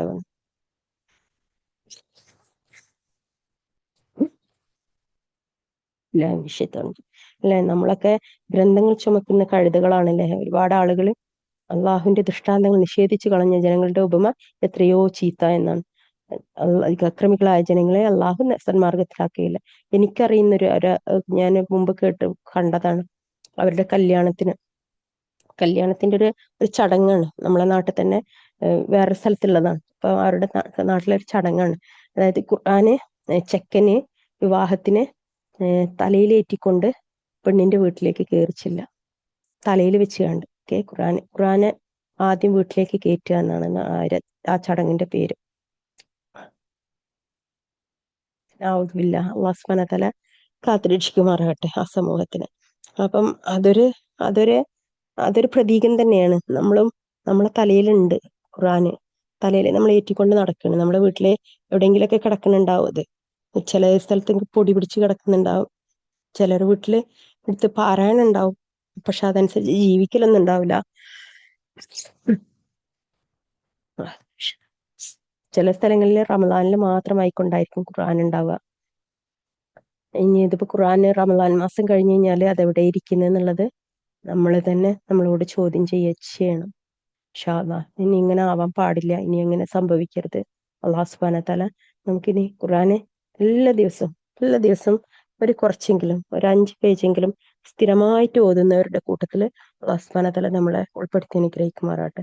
അള്ളാഹു സുബ്ഹാനഹു വ തആല പറഞ്ഞിട്ടുണ്ട്, നിങ്ങൾ ഒരുപാട് ചെയ്യണം എന്നുള്ള കൽപ്പിക്കുന്നില്ല, പക്ഷെ ചെയ്യുന്നത് സ്ഥിരതയോട് കൂടിയും ഏറ്റവും തയ്യുമായിട്ട് അള്ളാഹു ചെയ്തു കൊടുക്കുക. അത് അള്ളാഹ് ഇഷ്ടപ്പെടുന്നുണ്ടെന്ന്, തൃപ്തിപ്പെടുന്നുണ്ടെന്ന്. അതുകൊണ്ടാണല്ലോ 5 നേരത്തെ നമസ്കാരം നമുക്ക് വെച്ചിട്ടുള്ളൂ അല്ലെ ദുനിയാവില്. ശരിക്കും റസൂലുള്ളാഹി സ്വല്ലല്ലാഹു അലൈഹി വസല്ലമക്ക് മിഹ്റാജ് രാവിലെ അള്ളാഹു സുബ്ഹാനഹു വ തആല 50 സമയമായിരുന്നു നിശ്ചയിച്ചിരുന്നത്. നമസ്കരിക്കാൻ 50 സമയം. ഓക്കെ, ഒരു ദിവസത്തെ 50 സമയം. അപ്പൊ 24 മണിക്കൂറിനെ നമ്മൾ അതിനെ ഡിവൈഡ് ചെയ്തിട്ടുണ്ടെങ്കിൽ 50 സമയം എന്ന് പറഞ്ഞാൽ ഒരു മണിക്കൂറിൽ തന്നെ നമ്മൾ 2 പ്രാവശ്യം നമസ്കരിക്കുന്ന രീതിയിൽ. ഓക്കെ, അപ്പം ആ ഒരു ലെവലിലായിരുന്നു നമ്മൾ അതിനെ എടുത്തിരുന്നുവെങ്കിൽ, അത് നമുക്ക് നിശ്ചയിച്ചു വെച്ചിരുന്നുവെങ്കിൽ എന്തായിരിക്കും നമ്മുടെ ഇന്നത്തെ സ്ഥിതി? നമുക്ക് ഒരാൾക്കും ജീവിതത്തിൽ മറ്റൊന്നും ചെയ്യാൻ കഴിയാത്ത ലെവലിൽ നമസ്കാരം അള്ളാഹുവിന് ഇബാദത്ത് മാത്രമായിക്കൊണ്ട് പോകുമായിരുന്നു അല്ലെ. പക്ഷെ അള്ളാഹു സുബ്ഹാനഹു വ തആല അത് ചുരുക്കിയിട്ട് 5 നേരമാക്കി നമുക്ക് തന്നു. അപ്പൊ ഈ 5 നേരമായിട്ട് തന്നപ്പം അതിനെ എന്തുകൊണ്ടാണ് അങ്ങനെ ഒരു സിസ്റ്റമാക്കി വെച്ചത്? അത്രയും ആ ഒരു കറക്റ്റ് ടൈമിങ്ങിൽ ആ കറക്റ്റ് രീതിയിൽ നമ്മൾ അത്രയും കുറച്ച് ചെയ്താൽ മതി. പക്ഷെ ചെയ്യണത് എന്തായിരിക്കണം? ഹലാലും ത്വയ്യിബുമായിരിക്കണം. അതേപോലെ തന്നെ നമുക്ക് നമ്മുടെ ഖുർആൻ തന്നിട്ടുണ്ട്. ഒരുപാട് വാരി വലിച്ച് നമ്മൾ ചെയ്യണം എന്ന് പറയുന്നില്ല. നമ്മുടെ ജീവിതത്തിന്റെ ഒരുപാട് ദിവസം ഒരുപാട് കാര്യങ്ങൾ ഉണ്ടാവും. അതിന്റെ ഇടയിൽ ഒരു 5 പേജ് കൃത്യമായിട്ട് ഒരു അടുക്കോട് കൂടിയിട്ട് 5 പേജ് ഞാൻ ഓതും എന്നുള്ളത് ഉറപ്പിച്ച് നമ്മൾ ഇങ്ങനെ പോയി കഴിഞ്ഞാൽ നമുക്കതിൽ ഭയങ്കര ഒരു സംതൃപ്തി ഉണ്ടാവും. അഥവാ നമുക്ക് ഏതെങ്കിലും ഒരു സമയത്ത് അത് എടുക്കാൻ പറ്റിയിട്ടില്ലെങ്കിൽ അത് പിറ്റേസെങ്കിലും നമുക്ക് ഓതി പൂർത്തിയാക്കാനും പറ്റും. അപ്പം അങ്ങനെ ഒരു സിസ്റ്റമാറ്റിക് ആയിട്ട് നമ്മൾ ഖുർആനെയും ഒപ്പം കൊണ്ടു നടക്കുക. ആ 5 പേജിന്റെ ഒരു തഫ്സീർ വായിക്കാനും ഒരു സമയത്തിൽ എപ്പോഴെങ്കിലൊക്കെ ഒന്ന് സമയം കണ്ടെത്തിയാൽ നമുക്ക് വേഗത്തിൽ നമുക്ക് ഖുർആനെ ശരിക്കും നന്നായിട്ട് പഠിച്ചു പോകാൻ പറ്റും.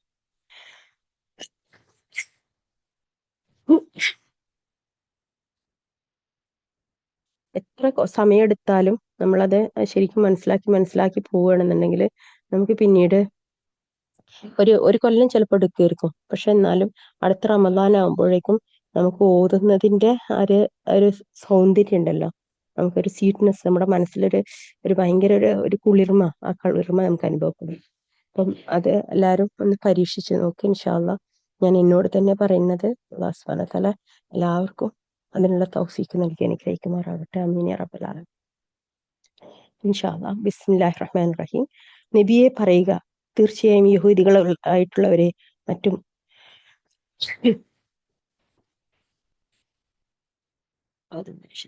നബിയെ പറയുക, തീർച്ചയായും യഹൂദികളായിട്ടുള്ളവരെ മറ്റു മനുഷ്യരെ കൂടാതെ നിങ്ങൾ മാത്രം അള്ളാഹുവിന്റെ മിത്രങ്ങളാണെന്ന് നിങ്ങൾ വാദിക്കുകയാണെങ്കിൽ നിങ്ങൾ മരണം കൊതിക്കുക, നിങ്ങൾ സത്യവാന്മാരാണെങ്കിൽ.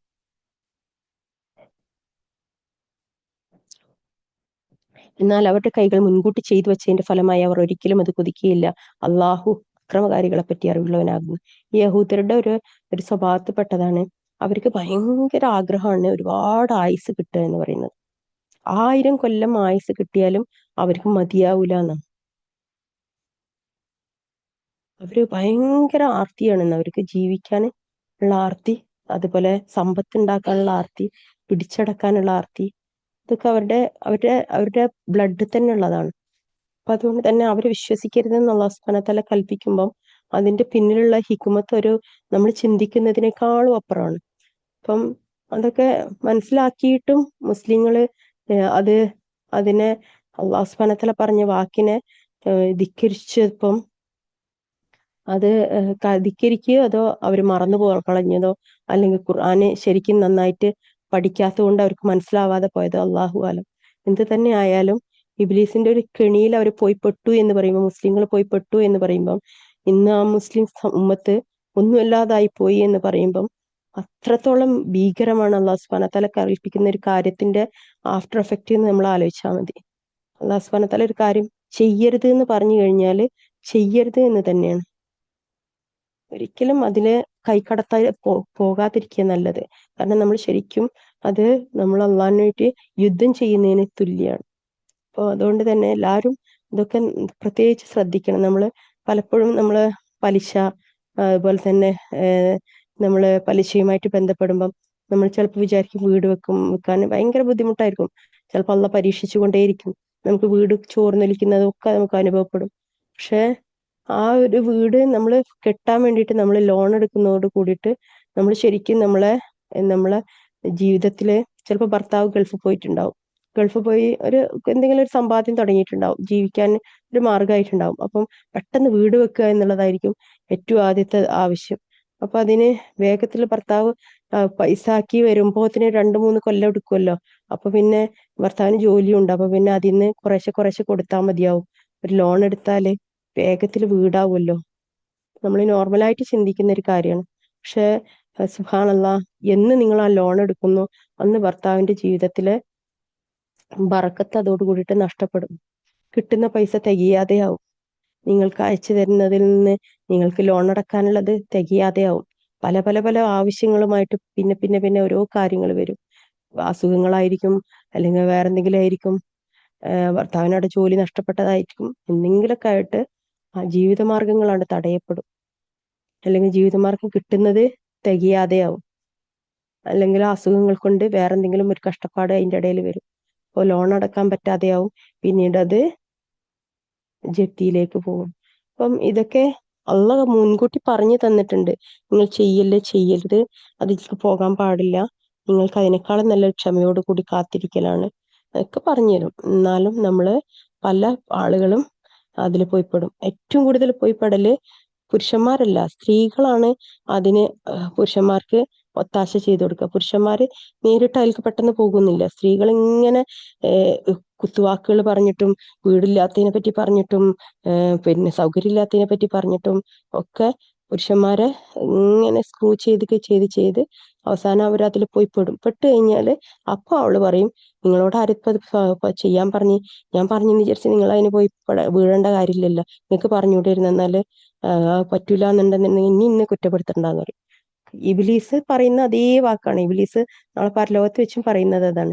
നരകത്തിലേക്ക് വീഴുമ്പം നമ്മൾ പറയുന്നു, ഇബ്ലീസ് പറയുന്നു, നിന്നോട് ആരെ ചെയ്യാൻ പറഞ്ഞു, നീയും തമ്മിലുള്ള ബന്ധത്തോടു കൂടി കഴിഞ്ഞു. കാരണം ഞാൻ പറഞ്ഞു എന്ന് വിചാരിച്ചിട്ട് നീ അത് അനുസരിക്കേണ്ട കാര്യമില്ലായിരുന്നല്ലോ എന്ന് ഇബ്ലീസ് പറയുന്നു. അപ്പൊ അതുപോലെയാണ്. അതുകൊണ്ടാണ് സ്ത്രീകളെ ഈ പല ഉലമാക്കളും ഇബ്ലീസിന്റെ ഷർറാണ് എന്ന് പറയുന്നത്. അതിന്റെ ഒക്കെ കാരണം അതാണ്. സ്ത്രീകൾ അത് കേട്ടിട്ട് പ്രയാസപ്പെടുന്നു വേണ്ട. പക്ഷെ ഒരു വഴികേടിലാക്കാൻ ഏറ്റവും കൂടുതൽ കഴിയ ഒരു സ്ത്രീക്കാണെന്നാണ്. ഒരു പുരുഷനെ വഴികേടിലാക്കാനും അവനെ നേർവഴിക്ക് നയിക്കാനും ഏറ്റവും കൂടുതൽ കഴിയ ഒരു സ്ത്രീയെ കൊണ്ടാണെന്നാണ് പറയുന്നത്. അപ്പൊ അതുകൊണ്ട് എല്ലാവരും ശ്രദ്ധയോട് കൂടിയിട്ട് ജീവിക്കുക. കിട്ടുന്നത് മതിയെന്ന് തീരുമാനിക്കുക. വീട് ചോർന്നലിച്ചാലും അള്ളാഹു സുബ്ഹാനഹു വ തആല അതിലൊരു ബറക്കത്തിട്ടിട്ടുണ്ടാവും. കുറേശ്ശെ മതി വീട്. അതിനൊരു വലിയ വലിയ പിന്നെ അപ്പുറത്തെ വീട്ടിലെ വീട് നോക്കിയിട്ട് ഒരു വീട് നമുക്ക് ആവശ്യമില്ല. നമ്മളതായിട്ടുള്ള ഒരു വീട് മതി. ആ വീടിന്റെ സമയമാകുമ്പോൾ അള്ളാഹു സുബ്ഹാനഹു വ തആല തരും. ആ ഒരു ഇതില് നമ്മൾ ക്ഷമയോട് കൂടിയിട്ട് അതിലേക്ക് മുന്നിട്ടാല് ഒരു 4-5 വർഷം കൊണ്ട് എടുക്കുമായിരിക്കും. എന്നാലും ഈ 2 വർഷം കൊണ്ട് വീട് കെട്ടിയിട്ട് 5 വർഷം ലോണിന്റെ പിന്നാലെ പ്രയാസപ്പെട്ട് നടക്കുന്നതിനേക്കാളും നല്ലത് 4 വർഷം കൊണ്ട് സാവധാനത്തിൽ വീടാവുന്നതാണ്. ഓക്കെ.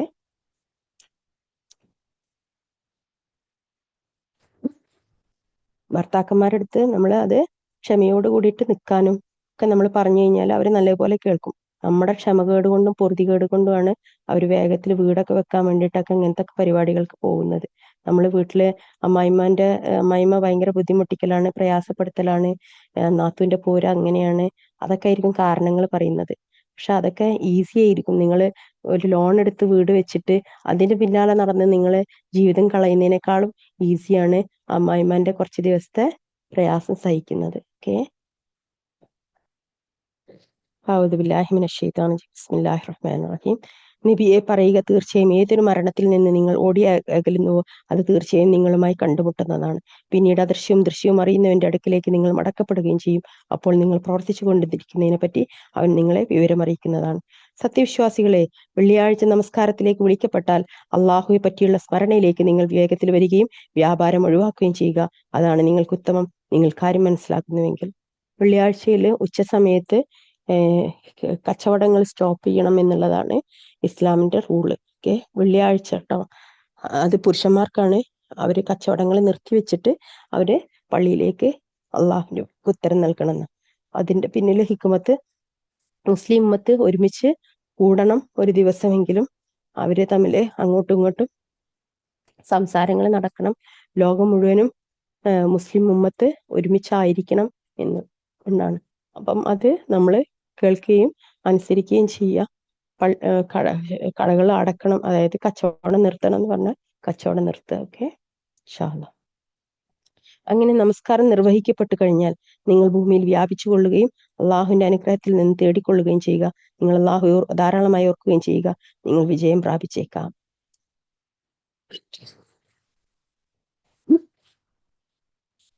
അവൻ ഒരു കച്ചവടമോ വിനോദമോ കണ്ടാൽ അവയുടെ അടുത്ത് പിരിഞ്ഞു പോവുകയും പിന്നിന്ന് നിൽപ്പിൽ നിന്നെ വിട്ടേക്കുകയും ചെയ്യുന്നതാണ്. നീ പറയുക, അള്ളാഹുവിന്റെ അടുക്കലുള്ളത് വിനോദത്തെക്കാളും കച്ചവടത്തെക്കാളും ഉത്തമമാകുന്നു.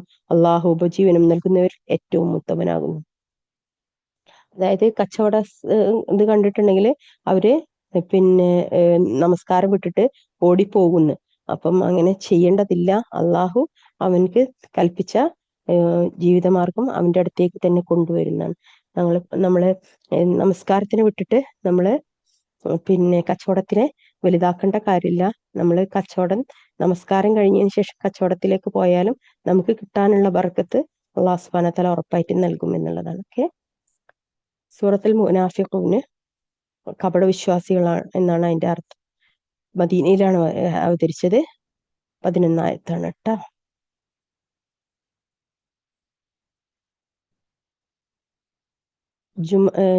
സൂറത്ത് ജുമയും മുനാഫിഖൂനും വെച്ചതിന്റെ അർത്ഥം മനസ്സിലായല്ലോ.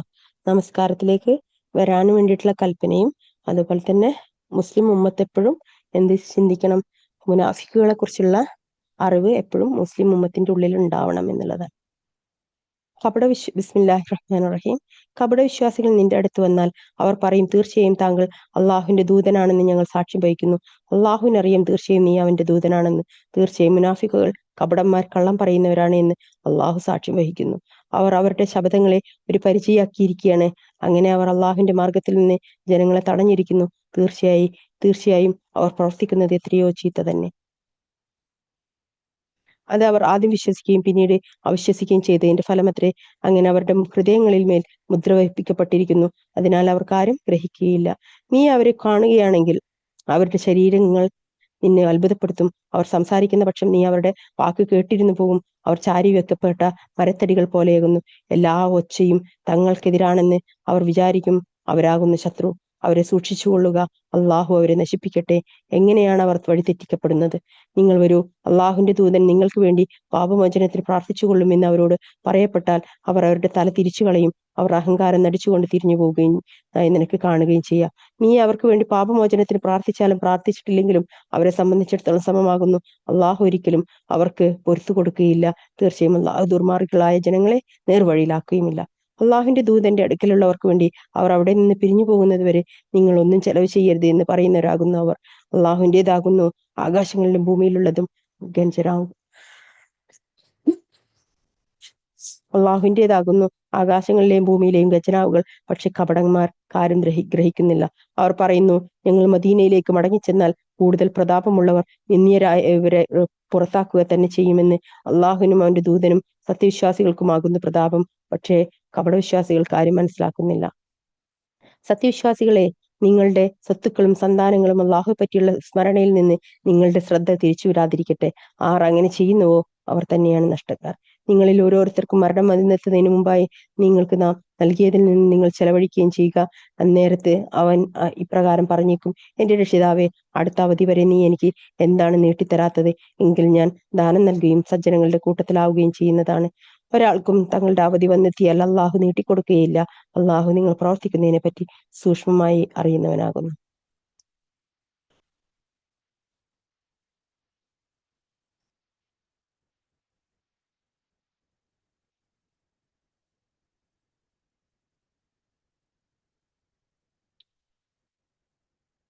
സൂറത്ത് തഗാബുനാണ് അടുത്തത്. സൂറത്ത് തഗാബുൻ എന്ന് പറഞ്ഞാല് നഷ്ടം വെളിപ്പെടലാണ് കേട്ടോ. മദീനയിലാണ് അവതരിച്ചത്. 18 ആയത്തുകളാണ് ഉള്ളത്. ഓക്കെ. ബിസ്മില്ലാഹിർ റഹ്മാനിർ റഹീം. ആകാശങ്ങളിലുള്ളതും ഭൂമിയിലുള്ളതും അള്ളാഹുവെ പ്രകീർത്തിക്കുന്നു. അവനാണ് ആധിപത്യം, അവനാണ് സ്തുതി, അവൻ ഏത് കാര്യത്തിലും കഴിവുള്ളവനാകുന്നു. അവനാണ് നിങ്ങളെ സൃഷ്ടിച്ചവൻ. എന്നിട്ട് നിങ്ങളുടെ കൂട്ടത്തിൽ സത്യനിഷേധിയുണ്ട്, നിങ്ങളുടെ കൂട്ടത്തിൽ വിശ്വാസിയുമുണ്ട്. അള്ളാഹു നിങ്ങൾ പ്രവർത്തിക്കുന്നതിനെ പറ്റി കണ്ടറിയുന്നവനാകുന്നു. ആകാശങ്ങളും ഭൂമിയും അവൻ മുറപ്രകാരം സൃഷ്ടിച്ചിരിക്കുന്നു. നിങ്ങൾക്ക് അവൻ രൂപം നൽകുകയും നിങ്ങളുടെ രൂപങ്ങൾ അവൻ നന്നാക്കുകയും ചെയ്തിരിക്കുന്നു. അവങ്കിലേക്കാകുന്നു തിരിച്ചുപോക്ക്. ആകാശങ്ങളിലുള്ളതും ഭൂമിയിലുള്ളതും അവൻ അറിയുന്നു. നിങ്ങൾ രഹസ്യമാക്കുന്നതും പരസ്യമാക്കുന്നതും അവൻ അറിയുന്നു. അള്ളാഹു ഹൃദയങ്ങളിലുള്ളത് അറിയുന്നവനാകുന്നു. മുമ്പ് അവിശ്വസിച്ചവരുടെ വൃത്താന്തം നിങ്ങൾക്ക് വന്നു കിട്ടിയിട്ടില്ലേ? അങ്ങനെ അവരുടെ നിലപാടിന്റെ ഭവിഷ്യത്ത് അവർ അനുഭവിച്ചു. അവർക്ക് പരലോകത്ത് വേദനയേറിയ ശിക്ഷയുമുണ്ട്. അത് എന്തുകൊണ്ടെന്നാൽ അവരിലേക്കുള്ള ദൂതന്മാർ വ്യക്തമായ തെളിവുകളും കൊണ്ട് അവരുടെ അടുക്കൽ ചെല്ലാറുണ്ടായിരുന്നു. അപ്പോൾ അവർ പറഞ്ഞു, ഒരു മനുഷ്യൻ നമുക്ക് മാർഗദർശനം നൽകുകയോ? അങ്ങനെ അവർ അവിശ്വസിക്കുകയും പിന്തിരിഞ്ഞു കളയുകയും ചെയ്തു. അള്ളാഹു സ്വയം പര്യാപ്തനാകുന്നു. അള്ളാഹു പരാശ്രയമുക്തനും സ്തുത്യർഹനുമാകുന്നു. തങ്ങൾ ഉയർത്തെഴുന്നേൽപ്പിക്കപ്പെടുകയില്ലെന്ന് അവിശ്വാസികൾ ജൽപ്പിച്ചു. നബിയെ പറയുക, അത് എന്റെ രക്ഷിതാവിനെ തന്നെയാണ്. നിങ്ങൾ ഉയർത്തെഴുന്നേൽപ്പിക്കപ്പെടും. പിന്നീട് നിങ്ങൾ പ്രവർത്തിക്കുന്നതിനെ പറ്റി നിങ്ങൾ വിവരം അറിയിക്കപ്പെടുകയും ചെയ്യും. അത് അള്ളാഹുവെ സംബന്ധിച്ചിടത്തോളം എളുപ്പമുള്ളതാകും.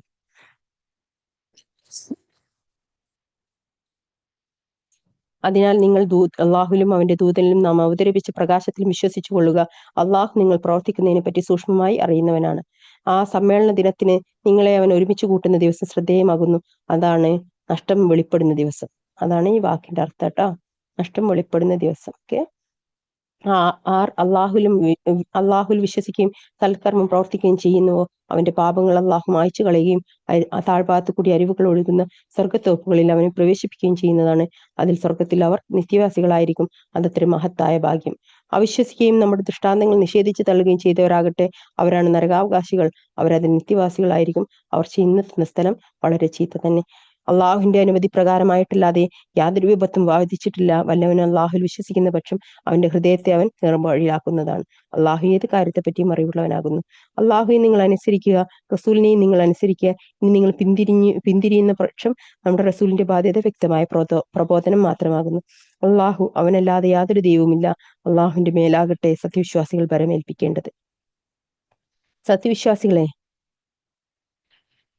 തീർച്ചയായും നിങ്ങളുടെ ഇണകളിലും നിങ്ങളുടെ മക്കളിലും നിങ്ങൾക്ക് ശത്രുവുണ്ട്. അതിനാൽ അവരെ നിങ്ങൾ സൂക്ഷിച്ചു കൊള്ളുക. നിങ്ങൾ മാപ്പ് നൽകുകയും വിട്ടുവീഴ്ച കാണിക്കുകയും പുറത്തു കൊടുക്കുകയും ചെയ്യുന്ന പക്ഷം അള്ളാഹു ഏറെ പൊറുക്കുന്നവനും കരുണാനിധിയുമാകുന്നു. നിങ്ങളുടെ സ്വത്തുക്കളും നിങ്ങളുടെ സന്താനങ്ങളും ഒരു പരീക്ഷണം മാത്രമാകുന്നു. അള്ളാഹുവിലാകുന്നു മഹത്തായ പ്രതിഫലമുള്ളത്. അതിനാൽ നിങ്ങൾ സാധ്യമായ വിധം അള്ളാഹുവെ സൂക്ഷിക്കുക. നിങ്ങൾ കേൾക്കുകയും അനുസരിക്കുകയും ചെയ്യുക. നിങ്ങൾക്ക് തന്നെ ഗുണകരമായ നിലയിൽ ചെലവഴിക്കുകയും ചെയ്യുക. ആർ മനസ്സിന്റെ പിശുക്കിൽ നിന്ന് കാത്തുരക്ഷിക്കപ്പെടുന്നുവോ അവർ തന്നെയാണ് വിജയം പ്രാപിച്ചവർ.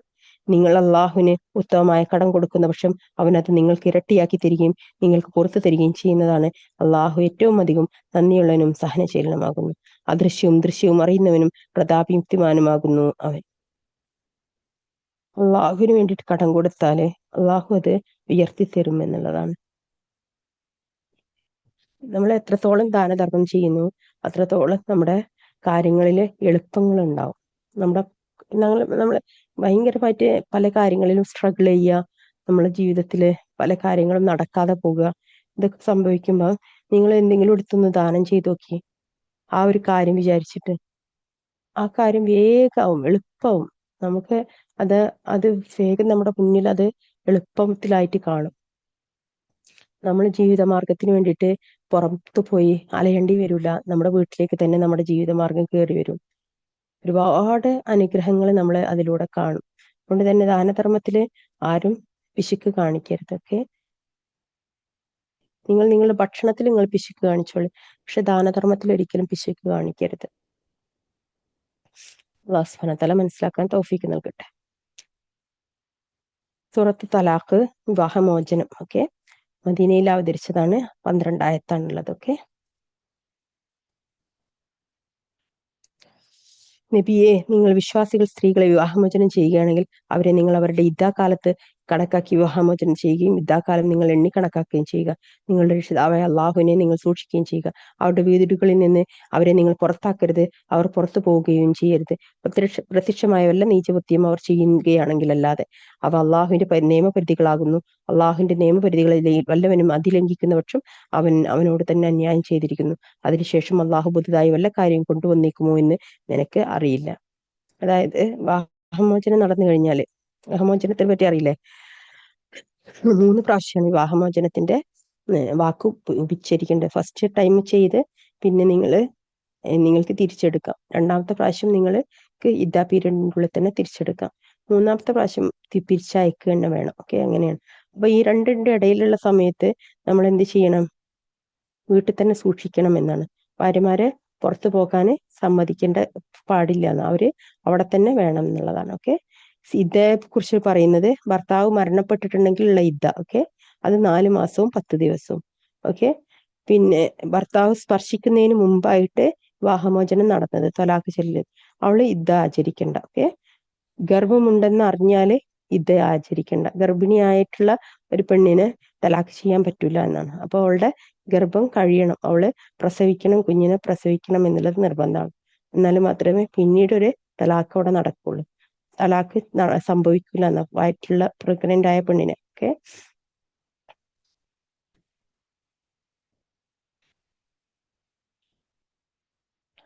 എന്നാൽ ആർത്തവശുദ്ധിയും ഉണ്ടാകുന്ന അവൾക്ക് ആർത്തവശുദ്ധി കഴിയുന്ന കാലം, അതായത് 3 ആർത്തവശുദ്ധി കഴിയുന്ന സമയമാണ് അവളുടെ ഇദ്ദ എന്നുള്ളതാണ്. അപ്പൊ അതുകൊണ്ട് തന്നെ ആർത്തവം എപ്പോഴാണോ നടക്കുന്നത് അപ്പോഴാണ് 3 മാസമല്ല, 3 ആർത്തവം നടക്കുന്ന സമയം എന്നാണ്. അപ്പൊ ഒരു 3 മാസം എന്നല്ല നമ്മൾ കണക്കിട്ടേണ്ടത്, 3 ആർത്തവം നടക്കുന്ന സമയം എന്നുള്ളതാണ്. ഓക്കെ. അതായത് ഒരു സ്ത്രീക്ക് ആർത്തവം കഴിഞ്ഞു അവൾ ശുദ്ധിയിലിരിക്കുന്ന സമയത്തിൽ മാത്രമേ എന്താവാൻ പാടുള്ളൂ? തലാക്ക് നടക്കാൻ പാടുള്ളൂ എന്നാണ്. അതിന്റെ അർത്ഥം എന്താ വെച്ചിട്ടുണ്ടെങ്കിൽ, സ്ത്രീ പുരുഷ ബന്ധം നടക്കണം. ആ നടക്കുന്നതിന്റെ ഇടയിലും അവർക്കിടയിൽ വിട്ടുവീഴ്ചയും സ്നേഹബന്ധവും ഒന്നും ഇല്ല എന്നുണ്ടെങ്കിലാണ് എന്ത്, വിവാഹമോചനം നടക്കേണ്ടതെന്നാണ്. കാരണം പിന്നെ ആർത്തവത്തിന്റെ സമയത്ത് എന്തായാലും അവളുമായിട്ട് സ്പർശനം ഉണ്ടാവില്ലല്ലോ. അപ്പൊ അതുകൊണ്ട് തന്നെ ആ സമയത്ത് പിന്നെ അവളുടെ പിന്നെ ചിന്തകളും അവളുടെ സംസാരവും ഒക്കെ മാറിയിട്ടുണ്ടാവും. അതുപോലെ തന്നെ അവൾക്ക് ചിലപ്പം മൂഡ് സ്വിങ് ഉണ്ടാവും, പല വ്യത്യാസങ്ങളും അവൾക്ക് ഉണ്ടാവും. അതുകൊണ്ട് തന്നെ ആ സമയത്ത് പലതും അങ്ങോട്ടും ഇങ്ങോട്ടും വാശിപ്പുറത്തും ഒക്കെ അങ്ങോട്ടും ഇങ്ങോട്ടൊക്കെ പറയാനൊക്കെ സാധ്യതയുണ്ട്. അപ്പൊ അതുകൊണ്ട് തന്നെ ആ സമയത്ത് വിവാഹമോചനം നടക്കുവാൻ പാടില്ല എന്നുള്ളതാണ്. അപ്പം നമ്മള് ഭാര്യ ഭർത്താക്കന്മാരായിട്ട് ആ ഒരു ഇണകളായിട്ട് നമ്മൾ ജീവിക്കുന്ന കാലഘട്ടത്തിലാണ് വിവാഹമോചനം സംഭവിക്കുകയാണെങ്കിൽ സംഭവിക്കാൻ പാടുള്ളൂ എന്നുള്ളതാണ്. ഓക്കെ.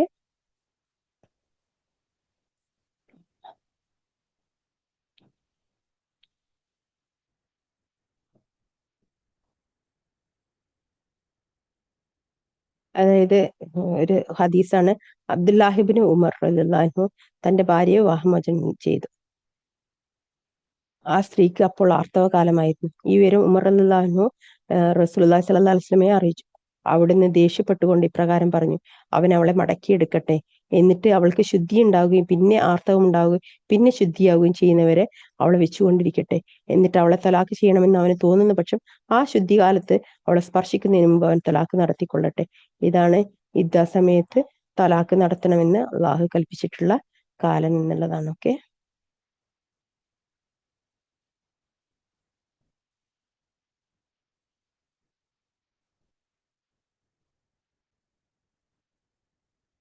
ബാക്കി നിങ്ങൾ വ്യക്തമായിട്ട് പഠിക്കേണ്ട ഒരു കാര്യമാണ് കേട്ടോ, തലാഖിനെ കുറിച്ച്. പിന്നെ ഈ തലാഖിനെ കുറിച്ചിട്ട് ഇങ്ങനത്തെ കാര്യങ്ങൾ ആരെങ്കിലും നമ്മളടുത്ത് എന്തെങ്കിലും ഫത്വ ചോദിച്ചൊക്കെ വന്നിട്ടുണ്ടെങ്കിൽ ഒരിക്കലും പറയാൻ പാടില്ല. പ്രത്യേകം ശ്രദ്ധിക്കണം. തലാഖിനെ കുറിച്ചൊക്കെ ആരെങ്കിലും നമ്മളടുത്ത് ഫത്വക്ക് വേണ്ടിയിട്ടോ അതിങ്ങനെ ശരിയാവോ അങ്ങനെ ശരിയാവോ, നല്ല പണ്ഡിതന്മാരായ ആളുകളുടെ അഭിപ്രായമല്ലാതെ ഇക്കാര്യത്തിൽ അന്യോന്യം പറയാൻ പാടില്ല.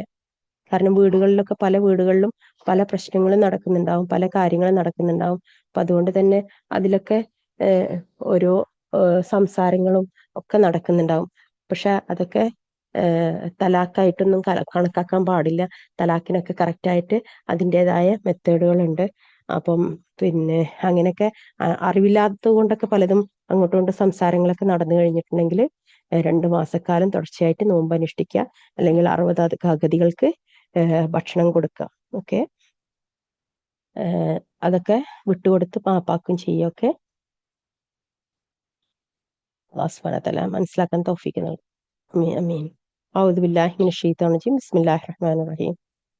നിങ്ങൾ വിശ്വാസികൾ സ്ത്രീകളെ വിവാഹമോചനം ചെയ്യുകയാണെങ്കിൽ അവരെ നിങ്ങൾ അവരുടെ ഇദ്ദാകാലത്ത് കണക്കാക്കി വിവാഹമോചനം ചെയ്യുകയും ഇദ്ദാകാലം നിങ്ങൾ എണ്ണി കണക്കാക്കുകയും ചെയ്യുക. നിങ്ങളുടെ രക്ഷിതാവായ അല്ലാഹുവെ നിങ്ങൾ സൂക്ഷിക്കുകയും ചെയ്യുക. അവരുടെ വീടുകളിൽ നിന്ന് അവരെ നിങ്ങൾ പുറത്താക്കരുത്, അവർ പുറത്തു പോവുകയും ചെയ്യരുത്. പ്രത്യക്ഷമായ വല്ല നീചവൃത്തിയും അവർ ചെയ്യുകയാണെങ്കിൽ അല്ലാതെ അവ അള്ളാഹുവിന്റെ നിയമപരിധികളാകുന്നു. അള്ളാഹുവിന്റെ നിയമപരിധികളെ വല്ലവനും അതിലംഘിക്കുന്ന പക്ഷം അവനവനോട് തന്നെ അന്യായം ചെയ്തിരിക്കുന്നു. അതിനുശേഷം അള്ളാഹു പുതുതായി വല്ല കാര്യം കൊണ്ടുവന്നേക്കുമോ എന്ന് നിനക്ക് അറിയില്ല. അങ്ങനെ അവർ വിവാഹം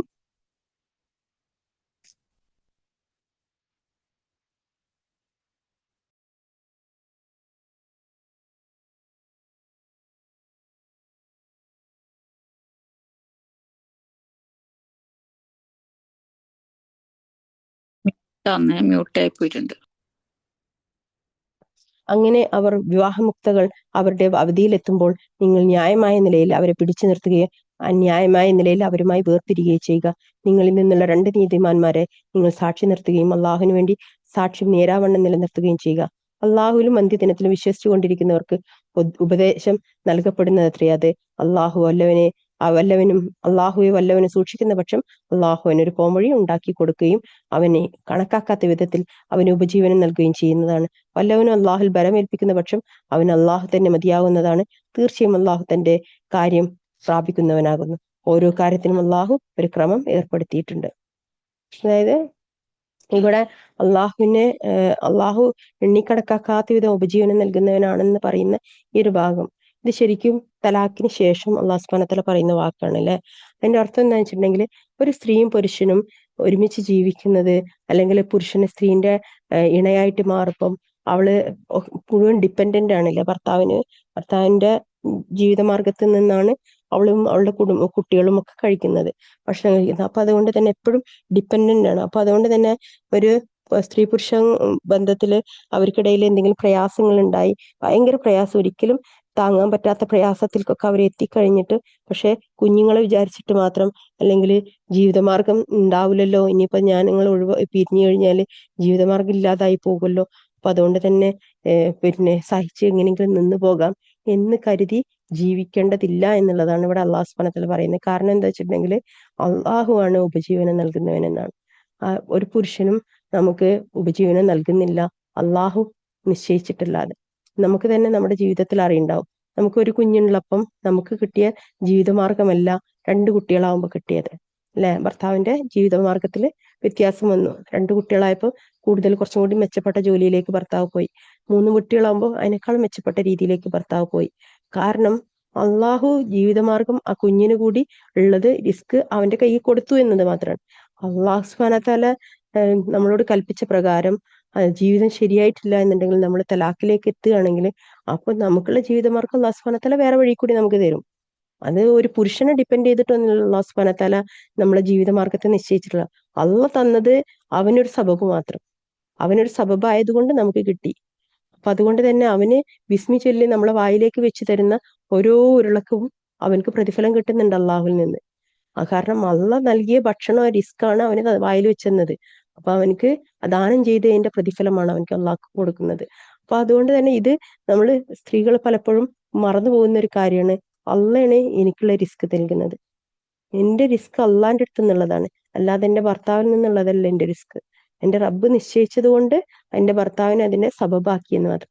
എന്റെ ഭർത്താവ് അള്ളാഹു സുബ്ഹാനഹു വ തആല നിശ്ചയിക്കണേ, നാളെ മുതൽ നിനക്ക് ഭർത്താവ് ഇല്ല എന്ന് തീരുമാനിച്ചാലും എനിക്കുള്ള ഭക്ഷണം എന്റെ റബ്ബ് തരും. നിങ്ങളിൽ എത്രയോ ആളുകൾ ഭർത്താക്കന്മാർ മരിച്ചവരില്ലേ, നിങ്ങൾ ഇന്നും ജീവിക്കുന്നില്ലേ, ഇന്നും നിങ്ങൾക്ക് ഭക്ഷണം കിട്ടുന്നില്ലേ? ആ ഭർത്താവ് ഖബറിൽ കിടക്കുമ്പോൾ നിങ്ങൾക്ക് എവിടുന്നാ ഭക്ഷണം കിട്ടുന്നത്? ആ ദുനിയാവിൽ അള്ളാഹ് അതിനുള്ള പരിഹാരം വെച്ചിട്ടുണ്ട്. അപ്പൊ അതുകൊണ്ട് തന്നെ അള്ളാഹ് അതിന് റിസ്ക് കണക്കാക്കുന്നതിന്, റിസ്ക് തരുന്നതിന് അവനാണ് ഉപജീവനം നൽകുന്നത്.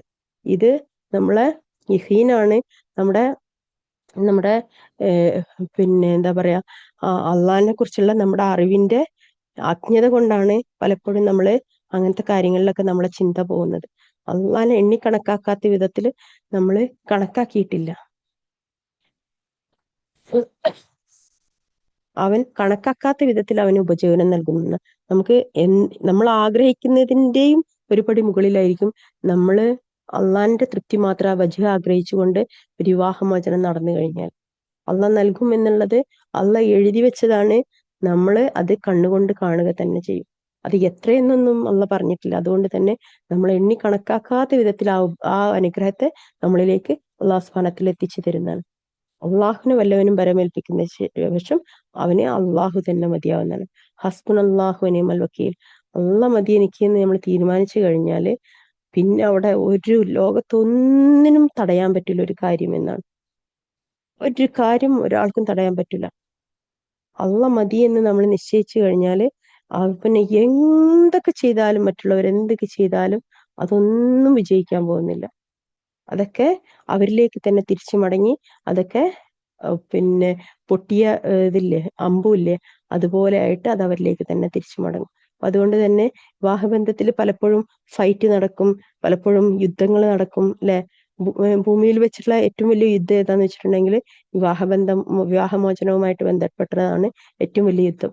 അത് നടന്നു കഴിഞ്ഞാല് രണ്ട് കുടുംബങ്ങളും മാത്രമല്ല നശിക്കുന്നത്, രണ്ട് സമൂഹങ്ങളും കൂടി നശിക്കുകയാണ്. അതായത് കുട്ടികളൊക്കെ അത് ബാധിക്കുകയാണ്.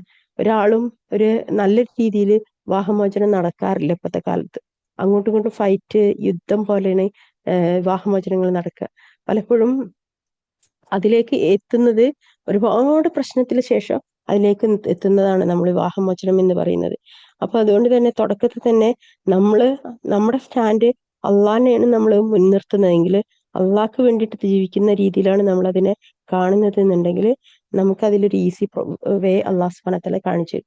നമ്മൾ അങ്ങനെയല്ല, ഒക്കെ കഴിഞ്ഞതിന് ശേഷം നമ്മൾ ഇതൊക്കെ കഴിഞ്ഞിട്ട് ഒരു ജീവിതത്തിൽ ഒറ്റപ്പെടലിന്റെ ഒരു സ്റ്റേറ്റിൽ എത്തുമ്പോഴാണ് നമ്മൾ അള്ളാഹിനെ കുറിച്ച് ചിന്തിക്കുന്നതും അള്ളാഹിനെ വിളിക്കുന്നതും. അതുകൊണ്ടാണ് നമുക്ക് അതില് വിജയം കിട്ടാത്തതും. നമുക്ക് വിവാഹമോചനങ്ങളില് ഒരു സന്തോഷം നിറഞ്ഞ മറ്റൊരു ജീവിതം നമുക്ക് കിട്ടാത്തതിന്റെ കാരണവും നമ്മള് ആ ഒരു വിവാഹമോചനത്തിനെ കാണുന്ന രീതിയിലുണ്ടായിരുന്ന വ്യത്യാസമാണ്. വിവാഹമോചനത്തെ അള്ളാഹ് തൃപ്തിപ്പെട്ട രീതിയിൽ തന്നെയാണ് ഞാൻ വിവാഹമോചനം ചെയ്യുന്നത് എന്ന് ഉറപ്പിച്ചിട്ടുണ്ടെങ്കിൽ അവിടെ അതിനുശേഷം വരുന്ന ജീവിതവും നമുക്ക് എന്തായിരിക്കും, ഹൈറായ സംതൃപ്തി നിറഞ്ഞ ജീവിതമായിരിക്കും. അല്ലെങ്കിൽ നമുക്ക് ഒരു വിവാഹമോചനം കഴിഞ്ഞു, മറ്റൊരു വിവാഹത്തിലേക്ക് നമ്മൾ പ്രവേശിച്ചു, പക്ഷെ നമുക്ക് അതിലും തൃപ്തി കിട്ടൂല. നമുക്ക് അപ്പൊ തോന്നുന്നത് എന്താണ്, പഴയതിലേക്ക് തന്നെ തിരിച്ചു പോകാമായിരുന്നു എന്ന് തോന്നും. കാരണം എന്താണ്, അവിടെ അവൾക്ക് ക്ഷമയായിരുന്നു അവിടെ വേണ്ടിയിരുന്നത്. പക്ഷെ അവളുടെ എടുത്തുചാട്ടം കൊണ്ട്, അല്ലെങ്കിൽ അവന്റെ എടുത്തുചാട്ടം കൊണ്ട് അവര് വേർപിരിയാണ് ചെയ്തത്. അപ്പൊ അതുകൊണ്ട് തന്നെ നമ്മൾ വിവാഹമോചനങ്ങളൊക്കെ ആദ്യം നമ്മൾ നമ്മളോട് തന്നെ ചോദിക്കുക, നമ്മള് എന്താണ് നമുക്ക് ശരിക്കും വേണ്ടത്, വിവാഹമോചനത്തിലൂടെ നമ്മൾ എന്താണ് ആഗ്രഹിക്കുന്നത്. അള്ളാന്റെ തൃപ്തിയും പൊരുത്തമാണെങ്കിൽ, അള്ളാന്റെ മാർഗത്തിലുള്ള ജീവിതമാണെങ്കിൽ അള്ളാഹ് എളുപ്പമാക്കി തരും. അല്ലെങ്കിൽ വരാൻ പോകുന്ന ജീവിതം അതിന്റെ ഈ അനുഭവിച്ചതിന്റെ ഡബിൾ ആയിരിക്കും. കാരണം തിരിച്ചു മടങ്ങാനും പറ്റൂല. ആ സമയത്ത് മാതാപിതാക്കളൊക്കെ പ്രായമായി വീട്ടിലേക്ക് മടങ്ങാനും പറ്റൂല. നമ്മളുള്ളതില് തൃപ്തിപ്പെട്ട് നമ്മൾ ജീവിക്കേണ്ടി വരും. ആദ്യത്തേല് കുറച്ചൊരു അന്തസ് ഉണ്ടാവും, രണ്ടാമത്തേൽ എന്താവും, ആ അന്തസ് കുറയും. അതുകൊണ്ട് തന്നെ വിവാഹമോചനങ്ങളൊക്കെ നടക്കുമ്പം നമ്മൾ ആദ്യം നമ്മളെ ഇവാലുവേറ്റ് ചെയ്യണം, എന്തിനു വേണ്ടിയിട്ടാണ് ഇത് ചെയ്യുന്നത് എന്നുള്ളത്. ഇതൊക്കെ കൃത്യമായിട്ട് മനസ്സിലാക്കിക്കൊണ്ടല്ലാതെ വിവാഹമോചനങ്ങളിലേക്കൊന്നും എടുത്തു ചാടരുത്. അതൊക്കെ പിന്നീട് ഏറ്റവും വലിയ അബദ്ധമായിട്ട് നമുക്ക് തോന്നും. അപ്പോഴേക്കും സമയം കഴിഞ്ഞിട്ടുണ്ടാവും, കാലഘട്ടം ആളുകൾ മാറിയിട്ടുണ്ടാവും, സാഹചര്യങ്ങൾ മാറിയിട്ടുണ്ടാവും. തിരിച്ചു മടക്കാൻ കഴിയാത്ത വിധം നമ്മൾ കെട്ടപ്പെടുകയും ചെയ്യും.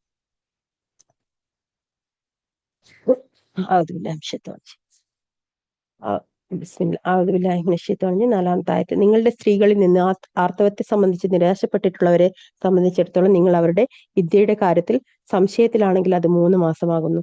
ആർത്തവം ഉണ്ടായിട്ടില്ലാത്തവരും അങ്ങനെ തന്നെ. ഗർഭവതികളായ സ്ത്രീകളാട്ടെ അവരുടെ അവധി അവർ തങ്ങളുടെ ഗർഭം പ്രസവിക്കലാകുന്നു. വല്ലവനും അള്ളാഹു സൂക്ഷിക്കുന്ന പക്ഷം അവന് അവന്റെ കാര്യത്തിൽ അള്ളാഹു എളുപ്പമാക്കി കൊടുക്കുന്നതാണ്. അത് അള്ളാഹുവിന്റെ കൽപ്പനയാകുന്നു. അവനത് നിങ്ങൾക്ക് അവതരിപ്പിച്ചു തന്നിരിക്കുന്നു. വല്ലവനും അള്ളാഹു സൂക്ഷിക്കുന്ന പക്ഷം അവന്റെ തിന്മകളെ അവൻ മായ്ച്ചു കളയുകയും അവനുള്ള പ്രതിഫലം അവൻ വലുതാക്കി കൊടുക്കുകയും ചെയ്യുന്നതാണ്. നിങ്ങളുടെ കഴിവിൽപ്പെട്ട നിങ്ങൾ താമസിക്കുന്ന സ്ഥലത്ത് നിങ്ങൾ അവരെ താമസിപ്പിക്കണം. അവർക്ക് ഞെരുക്കമുണ്ടാക്കാൻ വേണ്ടി നിങ്ങൾ അവരെ ദ്രോഹിക്കരുത്. അവർ ഗർഭിണികളാണെങ്കിൽ അവർ പ്രസവിക്കുന്നത് വരെ നിങ്ങൾ അവർക്ക് ചെലവിന് കൊടുക്കുകയും ചെയ്യുക. ഇനി അവർ നിങ്ങൾക്ക് വേണ്ടി കുഞ്ഞിന് മുല കൊടുക്കുന്ന പക്ഷം അവർക്ക് നിങ്ങൾ അവരുടെ പ്രതിഫലം കൊടുക്കുക.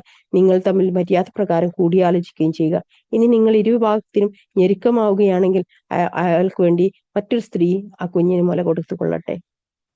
കഴിവുള്ളവർ തന്റെ കഴിവിൽ നിന്ന് ചെലവിന് കൊടുക്കട്ടെ. വല്ലവനും തന്റെ ഉപജീവനം ഒടുങ്ങിയതായാൽ അള്ളാഹു അവന് കൊടുത്തതിൽ നിന്ന് അവൻ ചെലവിന് കൊടുക്കട്ടെ. ഒരാളോടും അള്ളാഹു അയാൾക്ക് കൊടുത്തതല്ലാതെ നൽകാൻ നിർബന്ധിക്കുകയില്ല. അള്ളാഹു ഞെരുക്കത്തിന് ശേഷം സൗകര്യം ഏർപ്പെടുത്തി കൊടുക്കുന്നതാണ്. എത്രയെത്ര രാജ്യങ്ങൾ ഇതില് കുഞ്ഞിന് മുല കൊടുക്കുക എന്ന് പറഞ്ഞല്ലോ. ഒരു കുഞ്ഞിന് ഒരു സ്ത്രീ മുല കൊടുത്തു കഴിഞ്ഞാൽ, നമ്മുടെ കുഞ്ഞിന് വേറൊരു സ്ത്രീ മുല കൊടുത്തു കഴിഞ്ഞാൽ പിന്നീട് അവൾക്ക് ശേഷം വരുന്ന അവൾ പിന്നീട് പ്രസവിക്കുന്ന കുട്ടികളൊക്കെ ആ മുല കൊടുത്ത കുട്ടിക്ക് എന്തായിരിക്കും? മഹറായിരിക്കും. വിവാഹം കഴിക്കാൻ പാടില്ലാത്ത ആളുകളായിട്ട് മാറും. സ്വന്തം സഹോദരങ്ങൾക്ക് തുല്യമായിട്ട് അത് മാറും. അപ്പം ഇത് പ്രത്യേകം ശ്രദ്ധിക്കണം. ഒരു കുഞ്ഞിന് മുല കൊടുത്തു കഴിഞ്ഞാല് ആ കുഞ്ഞിന് ശേഷമുള്ള പ്രസവിക്കുന്ന കുട്ടികളൊക്കെ ആ കുട്ടിക്കാരായിരിക്കും? സഹോദര തുല്യവരായിരിക്കും. ഓക്കെ, അവർക്ക് പിന്നീട് വിവാഹം കഴിക്കാൻ പാടുള്ളതല്ല.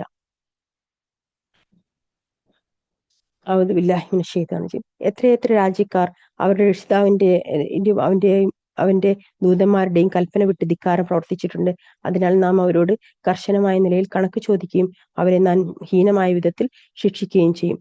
അങ്ങനെ അവർ അവരുടെ നിലപാടിന്റെ ദുഷ്ഫലം ആസ്വദിച്ചു. അവരുടെ നിലപാടിന്റെ പര്യവസാനം നഷ്ടം തന്നെയായിരുന്നു.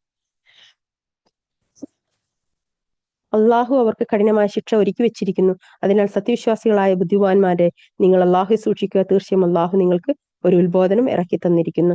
അഥവാ അള്ളാഹുവിന്റെ വ്യക്തമായ ദൃഷ്ടാന്തങ്ങൾ നിങ്ങൾക്ക് ഓതിക്കൽപ്പിച്ചു തരുന്ന ഒരു ദൂതനെ നിങ്ങൾക്ക് ഇറക്കി തന്നിരിക്കുന്നു. വിശ്വസിക്കുകയും സൽക്കർമ്മങ്ങൾ പ്രവർത്തിക്കുകയും ചെയ്യുന്നവരെ അന്ധകാരങ്ങളിൽ നിന്ന് പ്രകാശത്തിലേക്ക് ആനയിക്കുവാൻ വേണ്ടി. വല്ലവനും അള്ളാഹുൽ വിശ്വസിക്കുകയും സൽക്കർമ്മം പ്രവർത്തിക്കുകയും ചെയ്യുന്ന പക്ഷം താഴ്ഭാഗത്തു കൂടി അരുവികൾ ഒഴുകുന്ന സ്വർഗത്തോപ്പുകളിൽ അവനെ പ്രവേശിപ്പിക്കുന്നതാണ്. അവർ അതിൽ നിത്യവാസികളായിരിക്കും.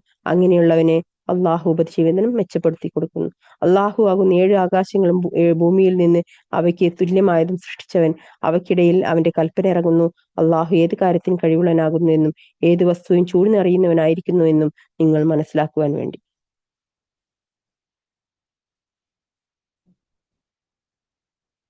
സൂറത്ത് തഹ്രീം മദീനയിൽ അവതരിച്ചത്. നിഷിദ്ധമാക്കുന്നതിനെയാണ് തഹ്രീം എന്ന് പറയട്ടാ. ആയിഷ റളിയല്ലാഹു അൻഹയിൽ നിന്നുള്ളതാണ് ഒരു ഹദീസ്. അതായത് അസർ നമസ്കാരം കഴിഞ്ഞാൽ റസൂലുള്ളാഹി സ്വല്ലല്ലാഹു അലൈഹി വസല്ലമ ഭാര്യമാരുടെ അടുത്തിൽ പോകലുണ്ടായിരുന്നു. അക്കൂട്ടത്തിൽ സൈനബയുടെ അടുത്ത് പോവുകയും അവിടെ നിന്ന് തേൻ കുടിക്കുകയും ചെയ്തിരുന്നു. ഞാനും ഹഫ്സയും കൂടി ഇങ്ങനെ പറഞ്ഞെത്തും, നബി സല്ലല്ലാഹു അലൈഹി വസല്ലമ ഞങ്ങൾ രണ്ടുപേരിൽ ആരുടെ അടുക്കൽ വന്നാലും അവൾ അവിടത്തോട് ഇങ്ങനെ പറയണം, തിരുമേനിയിൽ നിന്ന് മകാഫീറിന്റെ വാസന അനുഭവപ്പെടുന്നുണ്ടല്ലോ. അങ്ങനെ തിരുമേനി ഒരാളുടെ അടുക്കൽ ചെന്നപ്പോൾ അവൾ ഇങ്ങനെ പറയുകയും ചെയ്തു. തിരുമേനി പറഞ്ഞു, ഇല്ല, ഞാൻ സൈനബിന്റെ അടുക്കൽ നിന്ന് തേൻ കുടിച്ചതാണ്. ഇനി അത് ആവർത്തിക്കുന്നതുമല്ല. ഞാൻ ശപഥം ചെയ്തിരിക്കുന്നു, നീ മറ്റാരോടും ഇതിനെപ്പറ്റി പ്രസ്താവിക്കരുത്. മകാഫിർ എന്ന് പറഞ്ഞിട്ടുണ്ടെങ്കിൽ ചീത്തൊരു മണം ഉള്ള ഒരു വൃക്ഷത്തിന്റെ ഇതാണ്. അപ്പം അത് അത് ആ മണം വരുന്നുണ്ട് റസൂലുള്ളാഹിന്റെ വായിൽ നിന്ന് പറഞ്ഞു എന്ന് പറയണം എന്ന് പറഞ്ഞിട്ട് എന്ത് ചെയ്തു? സ്ത്രീകൾ തമ്മിലുണ്ടായിരുന്ന ഇതൊരു ഒരു ഒരു ഒരു ദുഷ്ടതയാണ് ശരിക്കും. അതെന്താന്ന് വെച്ചിട്ടുണ്ടെങ്കിൽ ആയിഷ ബീവിക്ക് സൈനബ് റളിയല്ലാഹു അൻഹയായിട്ട് കുറച്ച് ചെറിയൊരിതുണ്ട്. അതായത് റസൂലുള്ളാഹി സ്വല്ലല്ലാഹു അലൈഹി വസല്ലമയുടെ അമ്മാവന്റെ മകളാണ് സൈനബ് റളിയല്ലാഹു അൻഹ.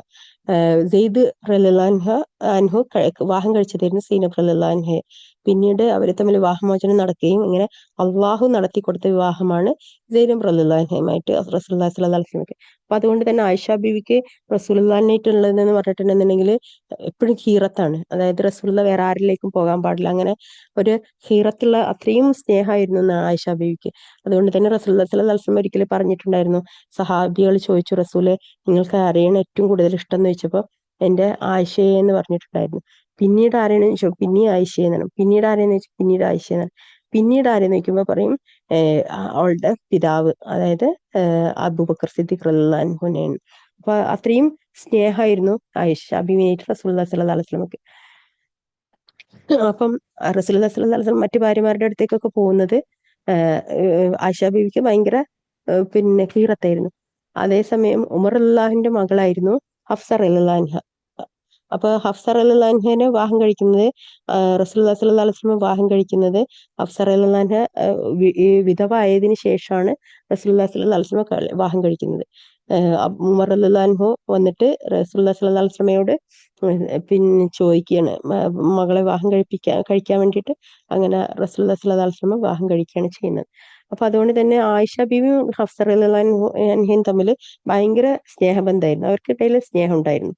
കാരണം അബൂബക്കർ സിദ്ദീഖ് റളിയല്ലാഹുവിന്റെ ഉമർ റളിയല്ലാഹുവിന്റെ മക്കളാണല്ലോ ഇവർ രണ്ടുപേരും. അപ്പൊ അതുകൊണ്ട് തന്നെ ഇവർക്കിടയിൽ ഭയങ്കര സ്നേഹബന്ധമായിരുന്നു. എന്നാൽ സൈനബ് റളിയല്ലാഹു അൻഹയെ അവർ മാറ്റി നിർത്തിയിട്ടുണ്ടായിരുന്നു. അപ്പൊ അതുകൊണ്ട് തന്നെ അവർക്കിടയിൽ ഉണ്ടായിരുന്ന ഒരു ഇതാണ് ഉണ്ടായത്. അതായത് അവിടെ പോകുന്നതിനെ തടയാൻ വേണ്ടിയിട്ട് ഇവര് തമ്മിൽ പറഞ്ഞൊപ്പിച്ചതാണ് എന്ത്, സൈനബ് റളിയല്ലാഹുവിന്റെ അടുത്ത് പോകുന്നതിനെ തടയാൻ വേണ്ടിയിട്ട് പിന്നെ അതായത് പിന്നെ ഞാന് അവിടെ പിന്നെ തിരുമേനിയിൽ നിന്ന് എന്ത് പിന്നെ തേന് കുടിച്ചത് കൊണ്ടാണ് ആ ഒരു മണം വന്നത് എന്നുള്ളത് കൊണ്ട് അപ്പം പിന്നെ ഇവര് തമ്മിൽ പറഞ്ഞൊപ്പിച്ചതാണിത്. ഓക്കെ. അപ്പൊ തേന് റസൂലുള്ളാഹി സ്വല്ലല്ലാഹു അലൈഹി വസല്ലമക്ക് ഭയങ്കര ഇഷ്ടമുള്ള ഒരു കാര്യമായിരുന്നു. അപ്പൊ അതുകൊണ്ട് തന്നെ പിന്നെ ഹഫ്സ റളിയല്ലാഹു അൻഹയും പിന്നെ ആയിഷ ബീവിയും കൂടി പിന്നെ സൈനബ് റളിയല്ലാഹുവിന്റെ അടുത്ത് പോയി തേന് കുടിക്കുന്നതിന് തടയാൻ വേണ്ടിയിട്ട് ഇവര് പറഞ്ഞതായിരുന്നു, അത് വായ മണക്കുന്നുണ്ട് എന്ന് പറഞ്ഞു. അപ്പൊ അത് ആരടുത്തും പറയരുത്, കാരണം റസൂലുള്ളാഹി സ്വല്ലല്ലാഹു അലൈഹി വസല്ലമക്ക് ഭയങ്കര പ്രയാസം ഉണ്ടാക്കുന്ന ഒരു കാര്യമാണ് പിന്നെ അനാവശ്യമായിട്ടുള്ള ഒരു തിന്മ എന്തെങ്കിലും ഉണ്ടാവുക എന്ന് പറയുന്നത്. അപ്പൊ വായ മണക്കുന്നുണ്ടെന്ന് പറഞ്ഞപ്പോ അത് ഭയങ്കര ഒരു കുറച്ചിലായി തോന്നിയിട്ട് റസൂലുള്ളാഹി സ്വല്ലല്ലാഹു അലൈഹി വസല്ലം പറഞ്ഞു, ഇനി ഞാൻ തേൻ ഉപയോഗിക്കൂല എന്ന് പറഞ്ഞിട്ട് അങ്ങനെ തേന് ഉപയോഗിക്കൂല എന്ന് പറഞ്ഞിട്ട് ഇത് പറയും. അപ്പൊ അതോട് കൂടിയിട്ട് എന്താവും, അള്ളാഹുൽ നിന്ന് ആയത്തിറങ്ങും. അതായത് പിന്നെ അള്ളാന്റെ ഒരു അതായത് ഹലാലും തൊയ്യുബുമായിട്ടുള്ള ഒരു സാധനമാണ് തേൻ എന്ന് പറയുന്നത്. അതിനെ ഒരിക്കലും ഒരു തിന്മയായിട്ട് നമ്മൾ പറയാൻ പാടില്ല, അത് കഴിക്കൂല എന്ന് പറയാൻ പാടില്ല. അതൊക്കെ നമ്മളൊരിക്കലും ഞാൻ ഇനി എന്തൊന്നും ചെയ്യൂല എന്ന് പറഞ്ഞ ശബ്ദം ചെയ്യുന്ന രീതിയിലൊന്നും നമ്മൾ സംസാരിക്കാനും പറയാനും പാടില്ല. അതുകൊണ്ടാണ് ഭക്ഷണം എന്ന് പറയുന്നത് ഹലാലുമാണ് തൊയ്യുബുമാണ്. അപ്പൊ അതുകൊണ്ട് തന്നെ അതിനെ നമ്മൾ എന്താ പറയാൻ പാടില്ല, നമുക്കൊരാൾ ഭക്ഷണം കൊണ്ടുതന്ന് ആ ഭക്ഷണത്തിനെ നമ്മൾ നിന്ദിക്കാൻ പാടില്ല. അതെപ്പോഴും നമ്മൾ ശ്രദ്ധിക്കണം. അതുകൊണ്ടാണ് പല സ്ഥലങ്ങളിലും പല നേർച്ചന്റെ കാര്യങ്ങളൊക്കെ വരുമ്പം ഉലമാക്കൾക്കിടയിൽ തന്നെ ഭിന്നത വരുന്നതും അവിടെയാണ്. കാരണം ഭക്ഷണം എന്ന് പറയുന്നത് എന്താണ്, അത് ഹലാലാണ്, ത്വയ്യിബാണ്. അതിനല്ല നമ്മൾ പറയുന്നത് ആ ചെയ്ത പ്രവൃത്തിനെ മാത്രമേ നമ്മൾ തിന്മയായിട്ട് പറയാൻ പാടുള്ളൂ, അല്ലാതെ ആ ഭക്ഷണത്തിനെ നമ്മൾ തിന്മയായിട്ട് പറയാൻ പാടില്ല. അപ്പൊ അതുകൊണ്ട് തന്നെ ഇത് നമ്മൾ ശ്രദ്ധയോട് കൂടിയിട്ട് വേണം കൈകാര്യം ചെയ്യേണ്ട ഒരു സ്ഥലമാണിത്. ഭക്ഷണം എപ്പോഴും എന്താണ്, ഹലാലും ത്വയ്യിബുമാണ്. അതിനെ നമ്മൾ നിന്ദിക്കാനും പാടില്ല, അത് ഭക്ഷണം കഴിക്കൂല എന്ന് പറഞ്ഞിട്ട് നമ്മൾ അതിനെ ഇതാക്കാനും പാടില്ല. എന്നാൽ അവർ ചെയ്ത പ്രവൃത്തി അത് തിന്മയാണ്, അല്ലെങ്കിൽ അത് ബിദ്അത്താണ്, അതല്ലെങ്കിൽ അള്ളാഹു അല്ലാത്തവരുടെ പേരിൽ അറക്കപ്പെട്ടതാണ്. ഇതൊക്കെ നമ്മൾ ആ പേരുകൊണ്ട്, അതുകൊണ്ട് അള്ളാഹ്ക്ക് പകരം വെച്ചു എന്നതിന്റെ കാരണം കൊണ്ട് നമ്മൾ അതിനെ മാറ്റി നിർത്താമെന്നുള്ളതാണ്. അല്ലാതെ അള്ളാഹു സുബ്ഹാനഹു വ തആല ദുനിയാവിലേക്ക് ഇറക്കിയ വസ്തുക്കളെ നമ്മൾ ഒരിക്കലും എന്താക്കാൻ പാടില്ല, അതിനെ തിന്മയായിട്ട് കാണാൻ പാടില്ല എന്നുള്ളതാണ്. ഓക്കെ. അതുപോലെ തന്നെ വേറെ ഒരു ഇതും കൂടി, ഹഫ്സ റളിയല്ലാഹു അൻഹ അവരുടെ പിതാവിനെ സന്ദർശിക്കാൻ പോയ സമയം റസൂലുള്ളാഹി സ്വല്ലല്ലാഹു അലൈഹി വസല്ലമ ഭാര്യയായ മാരിയത്ത് കിബ്തി എന്ന് പറഞ്ഞിട്ടുള്ള ഒരു അടിമ സ്ത്രീയും കൂടി റസൂലുള്ളാഹി സ്വല്ലല്ലാഹു അലൈഹി വസല്ലമക്ക് ഉണ്ടായിരുന്നു. അപ്പൊ അവരുമായിട്ട് റസൂലുള്ളാഹി സ്വല്ലല്ലാഹു അലൈഹി വസല്ലമക്ക് പിന്നെ കിടപ്പറ ഇതുണ്ടായി.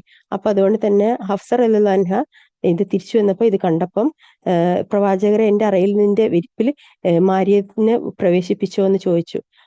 അവർക്ക് അത് ഒരു ഭയങ്കര പ്രയാസം. അപ്പൊ അത് കേട്ടപ്പോ റസൂലുള്ളാഹി സ്വല്ലല്ലാഹു അലൈഹി വസല്ലമ സത്യം ചെയ്ത് പറഞ്ഞു, ഞാൻ ഇനി മാരിയന്റെ അടുത്തേക്ക് പോകൂല എന്ന് പറഞ്ഞു എന്നാണ്.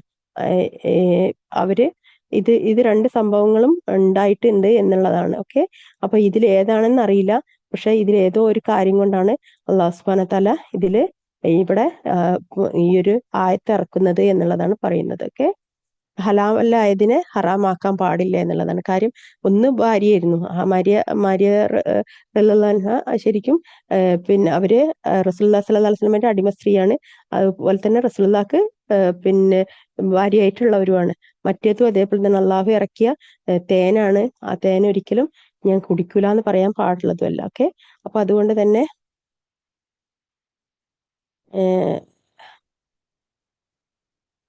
അതുപോലെ തന്നെ നമുക്ക് നമുക്ക് മാനസികമായിട്ട് ചില സാധനങ്ങളോട് നമുക്ക് വെറുപ്പുണ്ടാവും. ഇപ്പം റസൂലുള്ളാഹി സ്വല്ലല്ലാഹു അലൈഹി വസല്ലമക്ക് പിന്നെ ഈ ഉടുമ്പിന്റെ മാംസം അത് റസൂലുള്ളാഹി സ്വല്ലല്ലാഹു അലൈഹി വസല്ലം കഴിക്കുമായിരുന്നില്ല. പക്ഷെ സഹാബികൾക്ക് കഴിക്കുന്നതിന് റസൂലുള്ളാഹി സ്വല്ലല്ലാഹു അലൈഹി വസല്ലം വിലക്കിയിട്ടില്ല. അതുപോലെ തന്നെ കരള് റസൂലുള്ളാഹി സ്വല്ലല്ലാഹു അലൈഹി വസല്ലം കഴിക്കുമായിരുന്നില്ല, ആടിന്റെ കരള്. അതായത് അതിൽ കൂടെ പിന്നെ ബ്ലഡിന്റെ അംശം പോകുന്നുണ്ട് എന്നുള്ളതുകൊണ്ട്. എന്നാൽ സഹാബികൾക്ക് അത് നിഷിദ്ധമാക്കിയിട്ടില്ല റസൂലുള്ളാഹി സ്വല്ലല്ലാഹു അലൈഹി വസല്ലം. അപ്പൊ അതുകൊണ്ട് തന്നെ ഒരിക്കലും അള്ളാഹു കൽപ്പിക്കാത്തൊരു കാര്യം നമ്മൾ നിഷിദ്ധമാക്കാൻ പാടില്ല. നമ്മുടെ നാവ് കൊണ്ടോ നമ്മളെ വാക്കുകൊണ്ടോ അത് നമ്മൾ നിഷിദ്ധമായിട്ട് നമ്മൾ പറയാൻ തന്നെ പാടില്ല. അള്ളാഹു സുബ്ഹാനഹു വ തആല കാത്തുരക്ഷിക്കട്ടെ. ഇന്നത്തെ കാലഘട്ടത്തിലൊക്കെ നമ്മുടെ നാടുകളിലൊക്കെ പല ആളുകളും എക്സ്ട്രീമിസം ആയിട്ട് പലതും ഹറാമാക്കുകയും ഹലാലിനെ ഹറാമാക്കിയൊക്കെ പറയാറുണ്ട്. ഹലാലും ഹറാമും അല്ല അവിടെ പ്രശ്നം. അവിടെ പ്രശ്നം എന്താണ്? അവിടെ പ്രശ്നം അള്ളാഹുവിൽ പങ്കു ചേർത്തതിന് മാത്രമേ അവിടെ പ്രശ്നം പറയാൻ പാടുള്ളൂ. ഒരിക്കലും ഭക്ഷണത്തിൽ അവിടെ ഹലാലും ഹറാമും പറയാൻ പാടില്ല നമ്മൾ. ഓക്കെ, ഇത് നമ്മൾ എപ്പോഴും ശ്രദ്ധിക്കുക. ഒന്നുകിൽ നമ്മൾ ആ സാധനം കൊണ്ടുവരുന്നതിന് നമ്മൾ തടയുക, ഇങ്ങോട്ട് കൊണ്ടുവരണ്ടെന്ന് പറയാം. ഓക്കെ, അത് ഭക്ഷണത്തിന് ഹറാമായതുകൊണ്ടല്ല, അത് അള്ളാഹു അല്ലാത്തതിനെ അതിൽ കൽപ്പിച്ചത് കൊണ്ട് മാത്രം നമുക്ക് ആ ഭക്ഷണം വേണ്ട എന്ന് പറയാം എന്നുള്ളതല്ലാതെ ഒരിക്കലും അത് ഭക്ഷണത്തിനെ ഹറാമാക്കരുത്. ഭക്ഷണത്തിനെ ഹറാമാക്കിയിട്ട് പല ആളുകളും പല കാര്യങ്ങളും പറയാറുണ്ട്. അത് തെറ്റാണെന്നുള്ളത് കൂടി നമ്മൾ മനസ്സിലാക്കുക. ഓക്കെ, അഊദു ബില്ലാഹി മിനശ് ശൈത്വാനിർ റജീം. ക്ലാസ്സിലേക്ക് പോകണം കേട്ടോ. ബിസ്മില്ലാഹിർ റഹ്മാനിർ റഹീം. ഓ നബി, നീ എന്തിനാണ് നിന്റെ ഭാര്യമാരുടെ പ്രീതി തേടിക്കൊണ്ട് അള്ളാഹു നിനക്ക് അനുവദിച്ചു തന്നത് നിഷിദ്ധമാക്കുന്നത്? അള്ളാഹു ഏറെ പൊറുക്കുന്നവനും കരുണാനിധിയുമാകുന്നു. നിങ്ങളുടെ ശബ്ദങ്ങൾക്ക് പരിഹാരം അള്ളാഹു നിങ്ങൾക്ക് നിയമമാക്കി തന്നിരിക്കുന്നു. അള്ളാഹു നിങ്ങളുടെ യജമാനാകുന്നു, അവനെതിരെ സർവജ്ഞനും യുക്തിമാനും. നബി അദ്ദേഹത്തിന്റെ ഭാര്യമാരിൽ ഒരാളോട് ഒരു വർത്തമാനം രഹസ്യമായി പറഞ്ഞ സന്ദർഭം ശ്രദ്ധേയമാകുന്നു. എന്നിട്ട് ആ ഭാര്യ അത് മറ്റൊരാളെ അറിയിക്കുകയും നബിക്ക് അള്ളാഹു അത് വെളിപ്പെടുത്തി കൊടുക്കുകയും ചെയ്തപ്പോൾ അതിന്റെ ചില ഭാഗം അദ്ദേഹം ആ ഭാര്യയ്ക്ക് അറിയിച്ചു കൊടുക്കുകയും ചില ഭാഗം വിട്ടുകളയുകയും ചെയ്തു. അങ്ങനെ അവളോട് ആ ഭാര്യയോട് അദ്ദേഹം അതിനെപ്പറ്റി വിവരം അറിയിച്ചപ്പോൾ അവൾ പറഞ്ഞു, താങ്കൾക്ക് ആരാണ് ഈ വിവരം അറിയിച്ചു തന്നത്? നബി പറഞ്ഞു, സർവജ്ഞനും സൂക്ഷ്മജ്ഞാനിയുമായിട്ടുള്ളവനാണ് എനിക്ക് വിവരം അറിയിച്ചു തന്നത്. നിങ്ങൾ രണ്ടുപേരും അള്ളാഹുവിലേക്ക് പശ്ചാത്തപിച്ച് മടങ്ങുന്നുവെങ്കിൽ അങ്ങനെ ചെയ്യുക. കാരണം നിങ്ങളുടെ രണ്ടുപേരുടെ ഹൃദയങ്ങൾ തിന്മയിലേക്ക് ചാഞ്ഞു പോയിരിക്കുന്നു. ഇനി നിങ്ങൾ ഇരുവരും അദ്ദേഹത്തിനെതിരിൽ റസൂലിനെതിരിൽ പരസ്പരം സഹകരിക്കുന്ന പക്ഷം തീർച്ചയായും അള്ളാഹു ആകുന്നു അദ്ദേഹത്തിന്റെ യജമാനൻ. ജിബ്രീലും സദ്വൃത്തരായ സത്യവിശ്വാസികളും അതിനു പുറമെ മലക്കുകളും അദ്ദേഹത്തിന് സഹായികളായിരിക്കുന്നതാണ്. അതായത് ആയിഷ ബീവിന്റെയും ഹഫ്സ റളിയല്ലാഹുവിന്റെയും കാര്യമാണ് പറയുന്നത് കേട്ടോ. പ്രവാചകരെ, നിങ്ങളെ അദ്ദേഹം വിവാഹമോചനം ചെയ്യുന്ന പക്ഷം നിങ്ങളെക്കാൾ നല്ലവരായ ഭാര്യമാരെ അദ്ദേഹത്തിന്റെ രക്ഷിതാവ് പകരം നൽകിയേക്കാം. മുസ്ലിങ്ങളും സത്യവിശ്വാസികളും ഭയഭക്തിയുള്ളവരും പശ്ചാത്താപമുള്ളവരും ആരാധനാനിരതരും വ്രതമനുഷ്ഠിക്കുന്നവരും വിധവകളും കന്യകളുമായിട്ടുള്ള സ്ത്രീകൾ. അതായത് അള്ളാഹു സുബ്ഹാനഹു വ തആല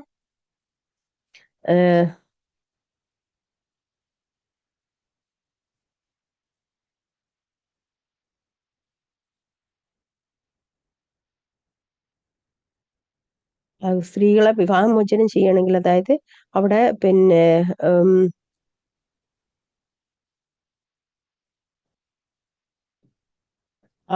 ഉമർ റളിയല്ലാഹുവിനോട് ഇതിനെ പറ്റിയിട്ട് ചോദിച്ച സമയത്ത് ഇത് ഏതൊക്കെ സ്ത്രീകളാണെന്ന് ചോദിച്ചപ്പം അത് ഹഫ്സയും ആയിഷയും റളിയല്ലാഹു ആണെന്ന്, ഹഫ്സ എന്ന് പറഞ്ഞ മോള് ഹഫ്സയും ആയിഷ റളിയല്ലാഹു ആണെന്ന് ഉമർ റളിയല്ലാഹു പറഞ്ഞതായിട്ട് സഹാബികൾ ഉദ്ധരിക്കുന്നുണ്ട്. അപ്പം അവർ തമ്മിലുണ്ടായ ഒരു കാര്യമാണ് അത് പറയുന്നത്. ഓക്കെ, സുബ്ഹാനല്ലാഹ്, അല്ലാഹു സുബ്ഹാനഹു വ തആല എത്ര പിന്നെ അവർക്കിടയിൽ ഉണ്ടായിരുന്ന വിഷയങ്ങൾ പോലും അതിന്റെ നന്മ തിന്മകൾ നമ്മളെ അല്ലാഹു സുബ്ഹാനഹു വ തആല മനസ്സിലാക്കിച്ചു തരുന്നുണ്ട്.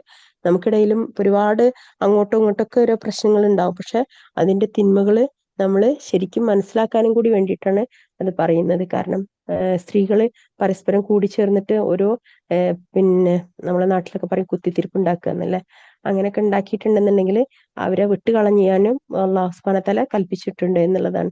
അതായത് വിവാഹമോചനം നടക്കുകയാണെങ്കിൽ അവരെ ഇങ്ങനെ പ്രശ്നങ്ങൾ ഉണ്ടാക്കുന്ന സ്ത്രീകളെ അവരെ ഒഴിവാക്കുകയാണെന്നുണ്ടെങ്കിൽ അവർക്ക് പകരമായിക്കൊണ്ട് നല്ല സ്ത്രീകളെ അല്ലാഹു സുബ്ഹാനഹു വ തആല നൽകും എന്നുള്ളതാണ്. സത്യവിശ്വാസികളെ സ്വദേഹങ്ങളെയും നിങ്ങളുടെ ബന്ധുക്കളെയും മനുഷ്യരും കല്ലുകളും ഇന്ധനമാക്കിയിട്ടുള്ള നരകാഗ്നിയിൽ നിന്ന് നിങ്ങൾ കാത്തുരക്ഷിക്കുക. അതിന്റെ മേൽനോട്ടത്തിന് പരുഷ സ്വഭാവമുള്ളവരും അതിശക്തരുമായിട്ടുള്ള മലക്കുകൾ ഉണ്ടായിരിക്കും.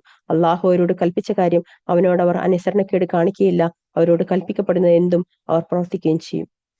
ഇവിടെ വേറൊരു കാര്യം കൂടി പറയാനുണ്ടായിരുന്നു. ഈ സ്ത്രീകളിൽ ഒരു വലിയൊരു ദുസ്വഭാവമാണ്. ഒന്ന് പറഞ്ഞ് രണ്ടാമത്തേന് കരയുന്ന ഒരു സ്വഭാവമുള്ള സ്ത്രീകൾ ഉണ്ടാവും. എന്തെങ്കിലും ഒന്ന് കേൾക്കുമ്പോത്തിന് ഭയങ്കര നൈർമല്യമുള്ള സ്ത്രീകൾ, എന്തെങ്കിലും ഒന്ന് പറഞ്ഞ് രണ്ടാമത്തേന് കരയുകയും വാശി പിടിക്കുകയും ഒക്കെ ചെയ്യുന്ന സ്ത്രീകൾ, ശരിക്കും നമ്മൾ ചെയ്യുന്നത് വിഡ്ഢിത്തരമാണ്. ഇങ്ങനെ പറയുന്ന സ്ത്രീകളോടാണ് പറയുന്നത്, ഇങ്ങനെ ചെയ്യുന്ന സ്ത്രീകൾ ശരിക്കും വിഡ്ഢികളാണ്. ഒരു പുരുഷനും അങ്ങനെ ഒരു എപ്പോഴും കരഞ്ഞുകൊണ്ടിരിക്കുന്ന ഒരു സ്ത്രീയെയും ഇഷ്ടപ്പെടുന്നില്ല. സത്യമായിട്ട് പറഞ്ഞു തരികയാണ്.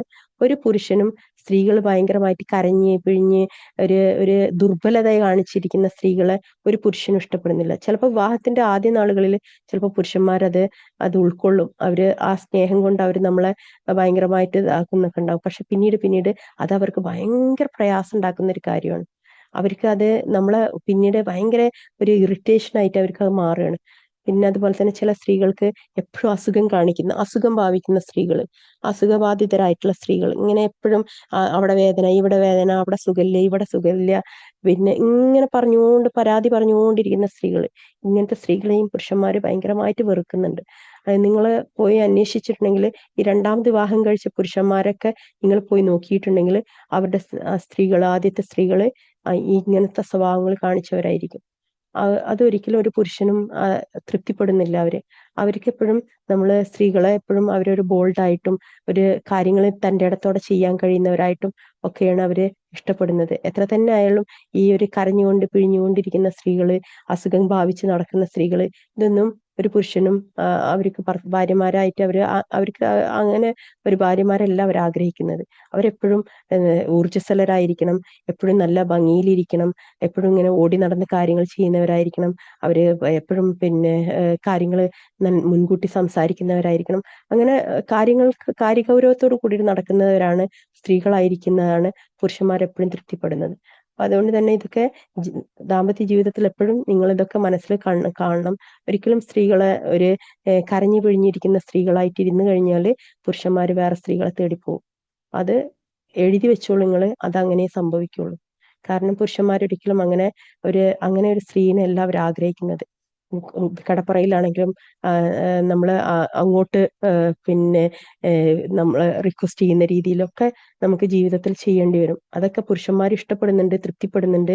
അല്ലാതെ എപ്പോഴും നമ്മളടുത്തേക്ക് വന്നു തരണം, നമ്മളിങ്ങനെ കരഞ്ഞുകൊണ്ടിരിക്കുമ്പോൾ നമ്മൾ വന്ന് ഇങ്ങനെ സാന്ത്വനിപ്പിക്കണം, എപ്പോഴും അസുഖം ഭാവിച്ച് കിടക്കുമ്പോൾ എന്താണ് വയ്യാത്തത്, എന്താണ് സുഖമില്ലാത്തത്, ഇങ്ങനെ ചോദിച്ച് നമ്മളെ പിന്നാലെ നടക്കണം, ഇതൊക്കെ ആഗ്രഹിച്ചുകൊണ്ടാണ് നടക്കുന്നതെന്നുണ്ടെങ്കിൽ അതൊക്കെ ഒരിക്കലും നേടിക്കിട്ടൂല. അതൊന്നും ഒരു പുരുഷനും തൃപ്തിപ്പെടുന്നില്ല എന്നുള്ളത് എപ്പോഴും സ്ത്രീകൾ മനസ്സിലാക്കണം. അങ്ങനെ ചെയ്തു തരുന്നുണ്ടെങ്കിൽ തന്നെ അവർ ഉള്ളിൻ്റെ ഉള്ളിൽ വെറുത്തുകൊണ്ടായിരിക്കും അത് ചെയ്യുന്നത്. കാരണം പുരുഷന്മാരൊരിക്കലും അങ്ങനെ ഒരു സ്ത്രീകൾ അവർ ആഗ്രഹിക്കുന്നില്ല. ഓക്കെ, അവർക്ക് ഇണയായിട്ടും തുണയായിട്ടുമാണ് ആള് വേണ്ടത്. അല്ലാതെ എപ്പോഴും ഇങ്ങനെ നമ്മളെ ഇങ്ങനെ ഇതാക്കിക്കൊണ്ട് നടക്കുന്ന ഒരു പുരുഷനും അത് ആഗ്രഹിക്കുന്നില്ല. അതിനു വേണ്ടിയിട്ടല്ല അവർ വിവാഹം കഴിക്കുന്നത്. അവർക്ക് എപ്പോഴും അവർക്കൊപ്പത്തിനൊപ്പം നിൽക്കാൻ കഴിയുന്ന ഒരു സ്ത്രീയെയാണ് അവർ ആഗ്രഹിക്കുന്നത്. ഓക്കെ, അപ്പം ഇത് നമ്മൾ മനസ്സിലാക്കി കഴിഞ്ഞാൽ ദാമ്പത്യ ജീവിതത്തിൽ ഒരുപാട് കെട്ടുപിണഞ്ഞു കിടക്കുന്ന പല പ്രശ്നങ്ങളുണ്ടല്ലോ, അതിൽ നിന്നൊക്കെ ഒരു മാറ്റം കിട്ടും. ഓക്കെ, അതെല്ലാവരും ഒന്ന് ശ്രദ്ധിക്കുക കേട്ടോ. ഇൻഷാ അള്ളാ. ചില വിവാഹബന്ധത്തിലെ പ്രശ്നങ്ങൾ നമുക്കൊരിക്കലും തിരുത്തി കൊടുക്കാൻ പറ്റൂല. കാരണം അത് അങ്ങനെ കെട്ടുപിണഞ്ഞു പോയി, അവരുടെ ആ ഒരു സ്വഭാവവുമായിട്ട് അത് കെട്ടിപ്പണഞ്ഞു കിടക്കുന്നതുകൊണ്ടാണ് വിവാഹ ജീവിതത്തിന്റെ തെറ്റിതിരുത്താനും എവിടെയാണ് ശരിയാക്കേണ്ടതെന്ന് പറയാനൊന്നും പറ്റാതെ പോകുന്നത്. അതിന്റെ ഒരു ഭാഗം ഇതാണ്. ആ സ്ത്രീയുടെ ആ സ്വഭാവത്തിന്റെ ഒരു വലിയ പാട്ട് ആ ഒരു പ്രയാസത്തിന്റെ പിന്നാലെ ഉണ്ടാവും. ഓക്കെ, അപ്പൊ അത് തിരുത്താനും നമ്മൾ തന്നെ സ്വയം നിശ്ചയിച്ചു കഴിഞ്ഞാൽ നല്ല ഈസി പ്രോസസ് ആയിരിക്കും വിവാഹ ജീവിതം. നല്ല സന്തോഷമായിരിക്കും വിവാഹ ജീവിതത്തിലെ എല്ലാ സുഖങ്ങളും സന്തോഷങ്ങളും നമ്മൾ അനുഭവിക്കും. അവർക്കൊപ്പം അവരുടെ അതേ തുല്യതയിൽ അവരുടെ ഒപ്പം നിൽക്കാനുള്ള ഒരു കഴിവ് നമ്മൾ നേടിയെടുത്തു കഴിഞ്ഞാൽ ഇത്രയും സന്തോഷം നിറഞ്ഞത് വിവാഹ ജീവിതം പിന്നെ വേറെ ഉണ്ടാവില്ല. ഓക്കെ, ഇത് നമ്മൾ മനസ്സിലാക്കി കഴിഞ്ഞാൽ ഈസിയാണ് ജീവിതം. ഓക്കെ, ഇൻഷാ അല്ലാഹ് ബിഇദ്നില്ലാഹ് അല്ലാഹു സുബ്ഹാനഹു വ തആല മനസ്സിലാക്കാൻ തൗഫീഖ് നൽകട്ടെ. ആമീൻ. ബിസ്മില്ലാഹിർ റഹ്മാനിർ റഹീം. സത്യവിശ്വാസികളെ, സ്വദേഹങ്ങളെയും നിങ്ങളുടെ ബന്ധുക്കളെയും മനുഷ്യരും കല്ലുകളും ഇന്ധനമാക്കിയിട്ടുള്ള നരകാഗ്നിയിൽ നിന്ന് നിങ്ങൾ കാത്തു സൂക്ഷിക്കുക. അതിന്റെ മേൽനോട്ടത്തിന് പരുഷ സ്വഭാവമുള്ളവരും അതിശക്തന്മാരുമായ മലക്കുകളുണ്ടായിരിക്കും. അള്ളാഹു അവരോട് കൽപ്പിച്ച കാര്യത്തിൽ അവനോട് അവർ അനുസരണക്കേട് കാണിക്കുകയില്ല. അവരോട് കൽപ്പിക്കപ്പെടുന്നത് എന്തും അവർ പ്രവർത്തിക്കുകയും ചെയ്യും. സത്യനിഷേധികളെ, നിങ്ങൾ ഇന്ന് ഒഴിവ് കഴിവ് പറയേണ്ട. നിങ്ങൾ ചെയ്തുകൊണ്ടിരുന്നതിന് മാത്രമാണ് നിങ്ങൾക്ക് പ്രതിഫലം നൽകപ്പെടുന്നത്. സത്യവിശ്വാസികളെ, നിങ്ങൾ അള്ളാഹുവിലേക്ക് നിഷ്കളങ്കമായ പശ്ചാത്താപം കൈക്കൊണ്ട് മടങ്ങുക. നിങ്ങളുടെ രക്ഷിതാവ് നിങ്ങളുടെ പാപങ്ങൾ മായ്ച്ചു കളയുകയും താഴ്ഭാഗത്തു കൂടി അരുവികൾ ഒഴുകുന്ന സ്വർഗത്തോപ്പുകളിൽ നിങ്ങളെ പ്രവേശിപ്പിക്കുകയും ചെയ്തേക്കാം. അള്ളാഹു പ്രവാചകനെയും അദ്ദേഹത്തോടൊപ്പം വിശ്വസിച്ചവരെയും അപമാനിക്കാത്ത ദിവസത്തിൽ അവരുടെ പ്രകാശം അവരുടെ മുന്നിലൂടെയും വലതുവശത്തിലൂടെയും സഞ്ചരിക്കും. അവർ പറയും, ഞങ്ങളുടെ രക്ഷിതാവേ, ഞങ്ങളുടെ പ്രകാശം ഞങ്ങൾക്ക് നീ പൂർത്തീകരിച്ചു തരികയും ഞങ്ങൾക്ക് നീ പുറത്തു തരികയും ചെയ്യണമേ. തീർച്ചയായും നീ ഏത് കാര്യത്തിനും കഴിവുള്ളവനാകുന്നു. ഓ നബി, സത്യനിഷേധികളോടും കപടവിശ്വാസികളോടും നീ സമരം ചെയ്യുകയും അവരോട് പരുഷമായി പെരുമാറുകയും ചെയ്യുക. അവരുടെ സങ്കേതം നരകമാകുന്നു. എത്തിച്ചേരാനുള്ള ആ സ്ഥലം എത്രയോ ചീത്ത. സത്യനിഷേധികൾക്ക് ഉദാഹരണമായി നൂഹിന്റെ ഭാര്യയും ലൂത്തിന്റെ ഭാര്യയും അള്ളാഹു ഇതാ എടുത്തു കാണിച്ചിരിക്കുന്നു. അവർ രണ്ടുപേരും നമ്മുടെ ദാസന്മാരിൽപ്പെട്ട സദ്വൃത്തരായ രണ്ട് ദാസന്മാരുടെ കീഴിലായിരുന്നു. എന്നിട്ട് അവർ രണ്ടുപേരെയും ഇവർ വഞ്ചിച്ചു കളഞ്ഞു. അപ്പോൾ അള്ളാഹുവിന്റെ ശിക്ഷയിൽ നിന്ന് യാതൊന്നും അവർ രണ്ടുപേർക്കും ഇവർക്ക് ഒഴിവാക്കി കൊടുത്തില്ല. നിങ്ങൾ രണ്ടുപേരും നരകത്തിൽ കടക്കുന്നവരോടൊപ്പം കടന്നുകൊള്ളുക എന്ന് പറയുകയും ചെയ്തു. ഇതാണ് പലപ്പോഴും നമ്മൾ മനസ്സിലാക്കേണ്ടത്. നമ്മളെ ഇണ സത്യവിശ്വാസിയായി എന്നതുകൊണ്ട് നമ്മൾ സത്യവിശ്വാസികളാവണമെന്നില്ല. അല്ലെങ്കിൽ നമ്മൾ സത്യവിശ്വാസിയായി എന്നതുകൊണ്ട് നമ്മുടെ ഇണകൾ സത്യവിശ്വാസികളാവണമെന്നില്ല. പ്രവാചകന്മാരെ വരെ അള്ളാഹു സുബ്ഹാനഹു വ തആല ഇങ്ങനെ പരീക്ഷിച്ചു. അപ്പൊ അതുകൊണ്ട് തന്നെ ലൂത്തിന്റെ ഭാര്യയും നൂഹിന്റെ ഭാര്യയും എന്ന് പറഞ്ഞിട്ട്, അതുകൊണ്ടാണ് നൂഹ് അലൈഹി ഇസ്ലാമിന്റെ പിന്നെ കപ്പലില് കേറിയിട്ട് മകനോട് വരാൻ പറഞ്ഞപ്പം മകന് ഇല്ല എന്ന് പറഞ്ഞിട്ട് മകന് ഒരു മലന്റെ മുകളിൽ അഭയം തേടുകയും അങ്ങനെ അവനും അതിൽ നശിച്ചു പോയി എന്ന് പറയുന്ന ഒരു ആയത്ത് നമ്മൾ മുമ്പ് പഠിച്ചിട്ടുണ്ട്. അത് നൂഹ് അലൈഹി ഇസ്ലാമിന്റെ മകനല്ലായിരുന്നു, അതുകൊണ്ടാണ് എന്നും പറയുന്നുണ്ട്. അള്ളാഹു അലം. എന്ത് തന്നെയായാലും ലൂത്തിന്റെ ഭാര്യയും പിന്നെ അവിടെ ഉണ്ടായിരുന്ന സ്വവർഗരതിയിൽ അവള് അവരോടൊപ്പം ഒരുമിച്ച് കൂടാറുണ്ടായിരുന്നു എന്നാണ് പറയുന്നത്. അപ്പം ഇതൊക്കെ പിന്നെ നബിമാരുടെ ഭാര്യമാര് വരെ ഇങ്ങനെ അല്ലാഹു സുബ്ഹാനഹു വ തആല നബിമാരെ വരെ പരീക്ഷിച്ചിട്ടുണ്ട്. അപ്പൊ നമ്മുടെയൊക്കെ സ്ഥിതിയിൽ ജീവിതത്തിൽ അങ്ങനെയൊക്കെ പല പരീക്ഷണങ്ങളും കടന്നു വരാം. അത് നമുക്ക് എത്രത്തോളം ക്ഷമയുണ്ടെന്ന് അല്ലാഹു സുബ്ഹാനഹു വ തആല പഠിപ്പിക്കാനും നമ്മൾ എത്രത്തോളം അത് മനസ്സിലാക്കിക്കൊണ്ട് ജീവിക്കുന്നുണ്ടെന്ന് നമ്മളെ പഠിപ്പിക്കാനും കൂടിയിട്ടുള്ളതാണ്. ഓക്കെ. അതിനുശേഷം അല്ലാഹു സുബ്ഹാനഹു വ തആല പറയാണ്, സത്യവിശ്വാസികൾക്ക് ഒരു ഉപമയെ അല്ലാഹു ഫിറഔന്റെ ഭാര്യയെ എടുത്ത് കാണിച്ചിരിക്കുന്നു. അതായത് ഫിറഔന്, അതേപോലെ തന്നെ ഭൂമിയിലെ ഏറ്റവും അഹങ്കാരിയായിട്ടുള്ള ധിക്കാരിയായിട്ടുള്ള രാജാവ്, അവന്റെ ഭാര്യ ആരായിരുന്നു? ഏറ്റവും ഉത്തമയായ സ്ത്രീ ഫിറഔന്റെ ഭാര്യ. അവൾ പറഞ്ഞ സന്ദർഭം, എന്റെ രക്ഷിതാവേ, എനിക്ക് നിന്റെ അടുക്കൽ സ്വർഗത്തിലൊരു ഭവനം ഉണ്ടാക്കി തരികയും ഫിറഔനിൽ നിന്നും അവന്റെ പ്രവർത്തനങ്ങളിൽ നിന്ന് എന്നെ നീ രക്ഷിക്കുകയും ചെയ്യണമേ. അക്രമികളായ ജനങ്ങളിൽ നിന്നും എന്നെ നീ രക്ഷിക്കണമേ. തന്റെ ഗുഹ്യസ്ഥാനം കാത്തു സൂക്ഷിച്ച ഇമ്രാന്റെ മകളായ മറിയമിനെയും ഉപമയെ എടുത്തു കാണിക്കുന്നു. അപ്പോൾ നമ്മുടെ വക ആത്മാവിൽ നിന്നും നാം അതിലൂതുകയുണ്ടായി. തന്റെ രക്ഷിതാവിന്റെ വചനങ്ങളിലും ഗ്രന്ഥങ്ങളിലും അവൾ വിശ്വസിക്കുകയും അവൾ ഭയഭക്തിയുള്ളവരുടെ കൂട്ടത്തിലാവുകയും ചെയ്തു. ഇങ്ങനെ 4 സ്ത്രീകളെ കുറിച്ച് അല്ലാഹു സുബ്ഹാനഹു വ തആല ഒരുമിച്ച് പറഞ്ഞ സൂറത്താണ്. അതില് 4 സ്ത്രീകളും 4 തരത്തില് രണ്ടാളുകൾ എന്തായി? നരകാവകാശികളും 2 ആളുകള് സ്വർഗത്തിലെ ഉന്നതിയുമാണ് അല്ലാഹു സുബ്ഹാനഹു വ തആല കൊടുത്തത്. നമുക്കും അല്ലാഹു സുബ്ഹാനഹു വ തആല സ്വർഗത്തിലെ ഉന്നതി നൽകി അനുഗ്രഹിക്കുമാറാകട്ടെ. ആമീൻ യാ റബ്ബൽ ആലമീൻ. അൽഹംദുലില്ലാഹി റബ്ബിൽ ആലമീൻ. 27ാമത്തെ ജുസും നമ്മൾ കംപ്ലീറ്റ് ചെയ്തു. ഓക്കെ, അല്ല 28ാമത്തെ ജ്യൂസും നമ്മൾ കംപ്ലീറ്റ് ചെയ്തു. അൽഹംദുലില്ലാഹ്. ഇനിയുള്ളത് 29, 30 ജ്യൂസാണ്. ഇൻഷാ അല്ലാഹ് അടുത്ത ദിവസം നമുക്ക് അതിലിട്ട് കൂടി എടുത്ത് നമുക്ക് ക്ലാസ് അവസാനിപ്പിക്കാം ഇൻഷാ അല്ലാഹ്. അല്ലാഹു സുബ്ഹാനഹു വ തആല മനസ്സിലാക്കാനും പ്രവർത്തിക്കാനും തൗഫീക്ക് നൽകി അനുഗ്രഹിക്കുമാറാകട്ടെ. അറിഞ്ഞുകൊണ്ട് അറിയാതെ സംഭവിച്ചു പോയ എല്ലാ തെറ്റുകളും കുറ്റങ്ങളും പാപങ്ങളും ദോഷങ്ങളും അല്ലാഹു സുബ്ഹാനഹു വ തആല പുറത്ത് മാപ്പാക്കി തരുമാറാകട്ടെ.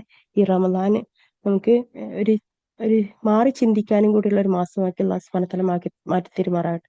നമ്മുടെ ജീവിതത്തിൽ ഒരുപാട് അപാകതകള്, തെറ്റുകള്, നമ്മള് നല്ലതെന്ന് ചിന്തിച്ചതാവൂല നമുക്ക് ശരിക്കും നല്ലതായിട്ടുണ്ടാവുക. നമ്മള് ഇന്ന് വരെ ചിന്തിച്ച രീതിയിലല്ല നമ്മുടെ ജീവിതത്തെ നമ്മൾ നോക്കി കാണേണ്ടത് എന്നുള്ളത് കൂടി പഠിപ്പിക്കുകയാണ് അല്ലാഹു സുബ്ഹാനഹു വ തആല ഇതിലൂടെ നമ്മൾ ചെയ്തത്.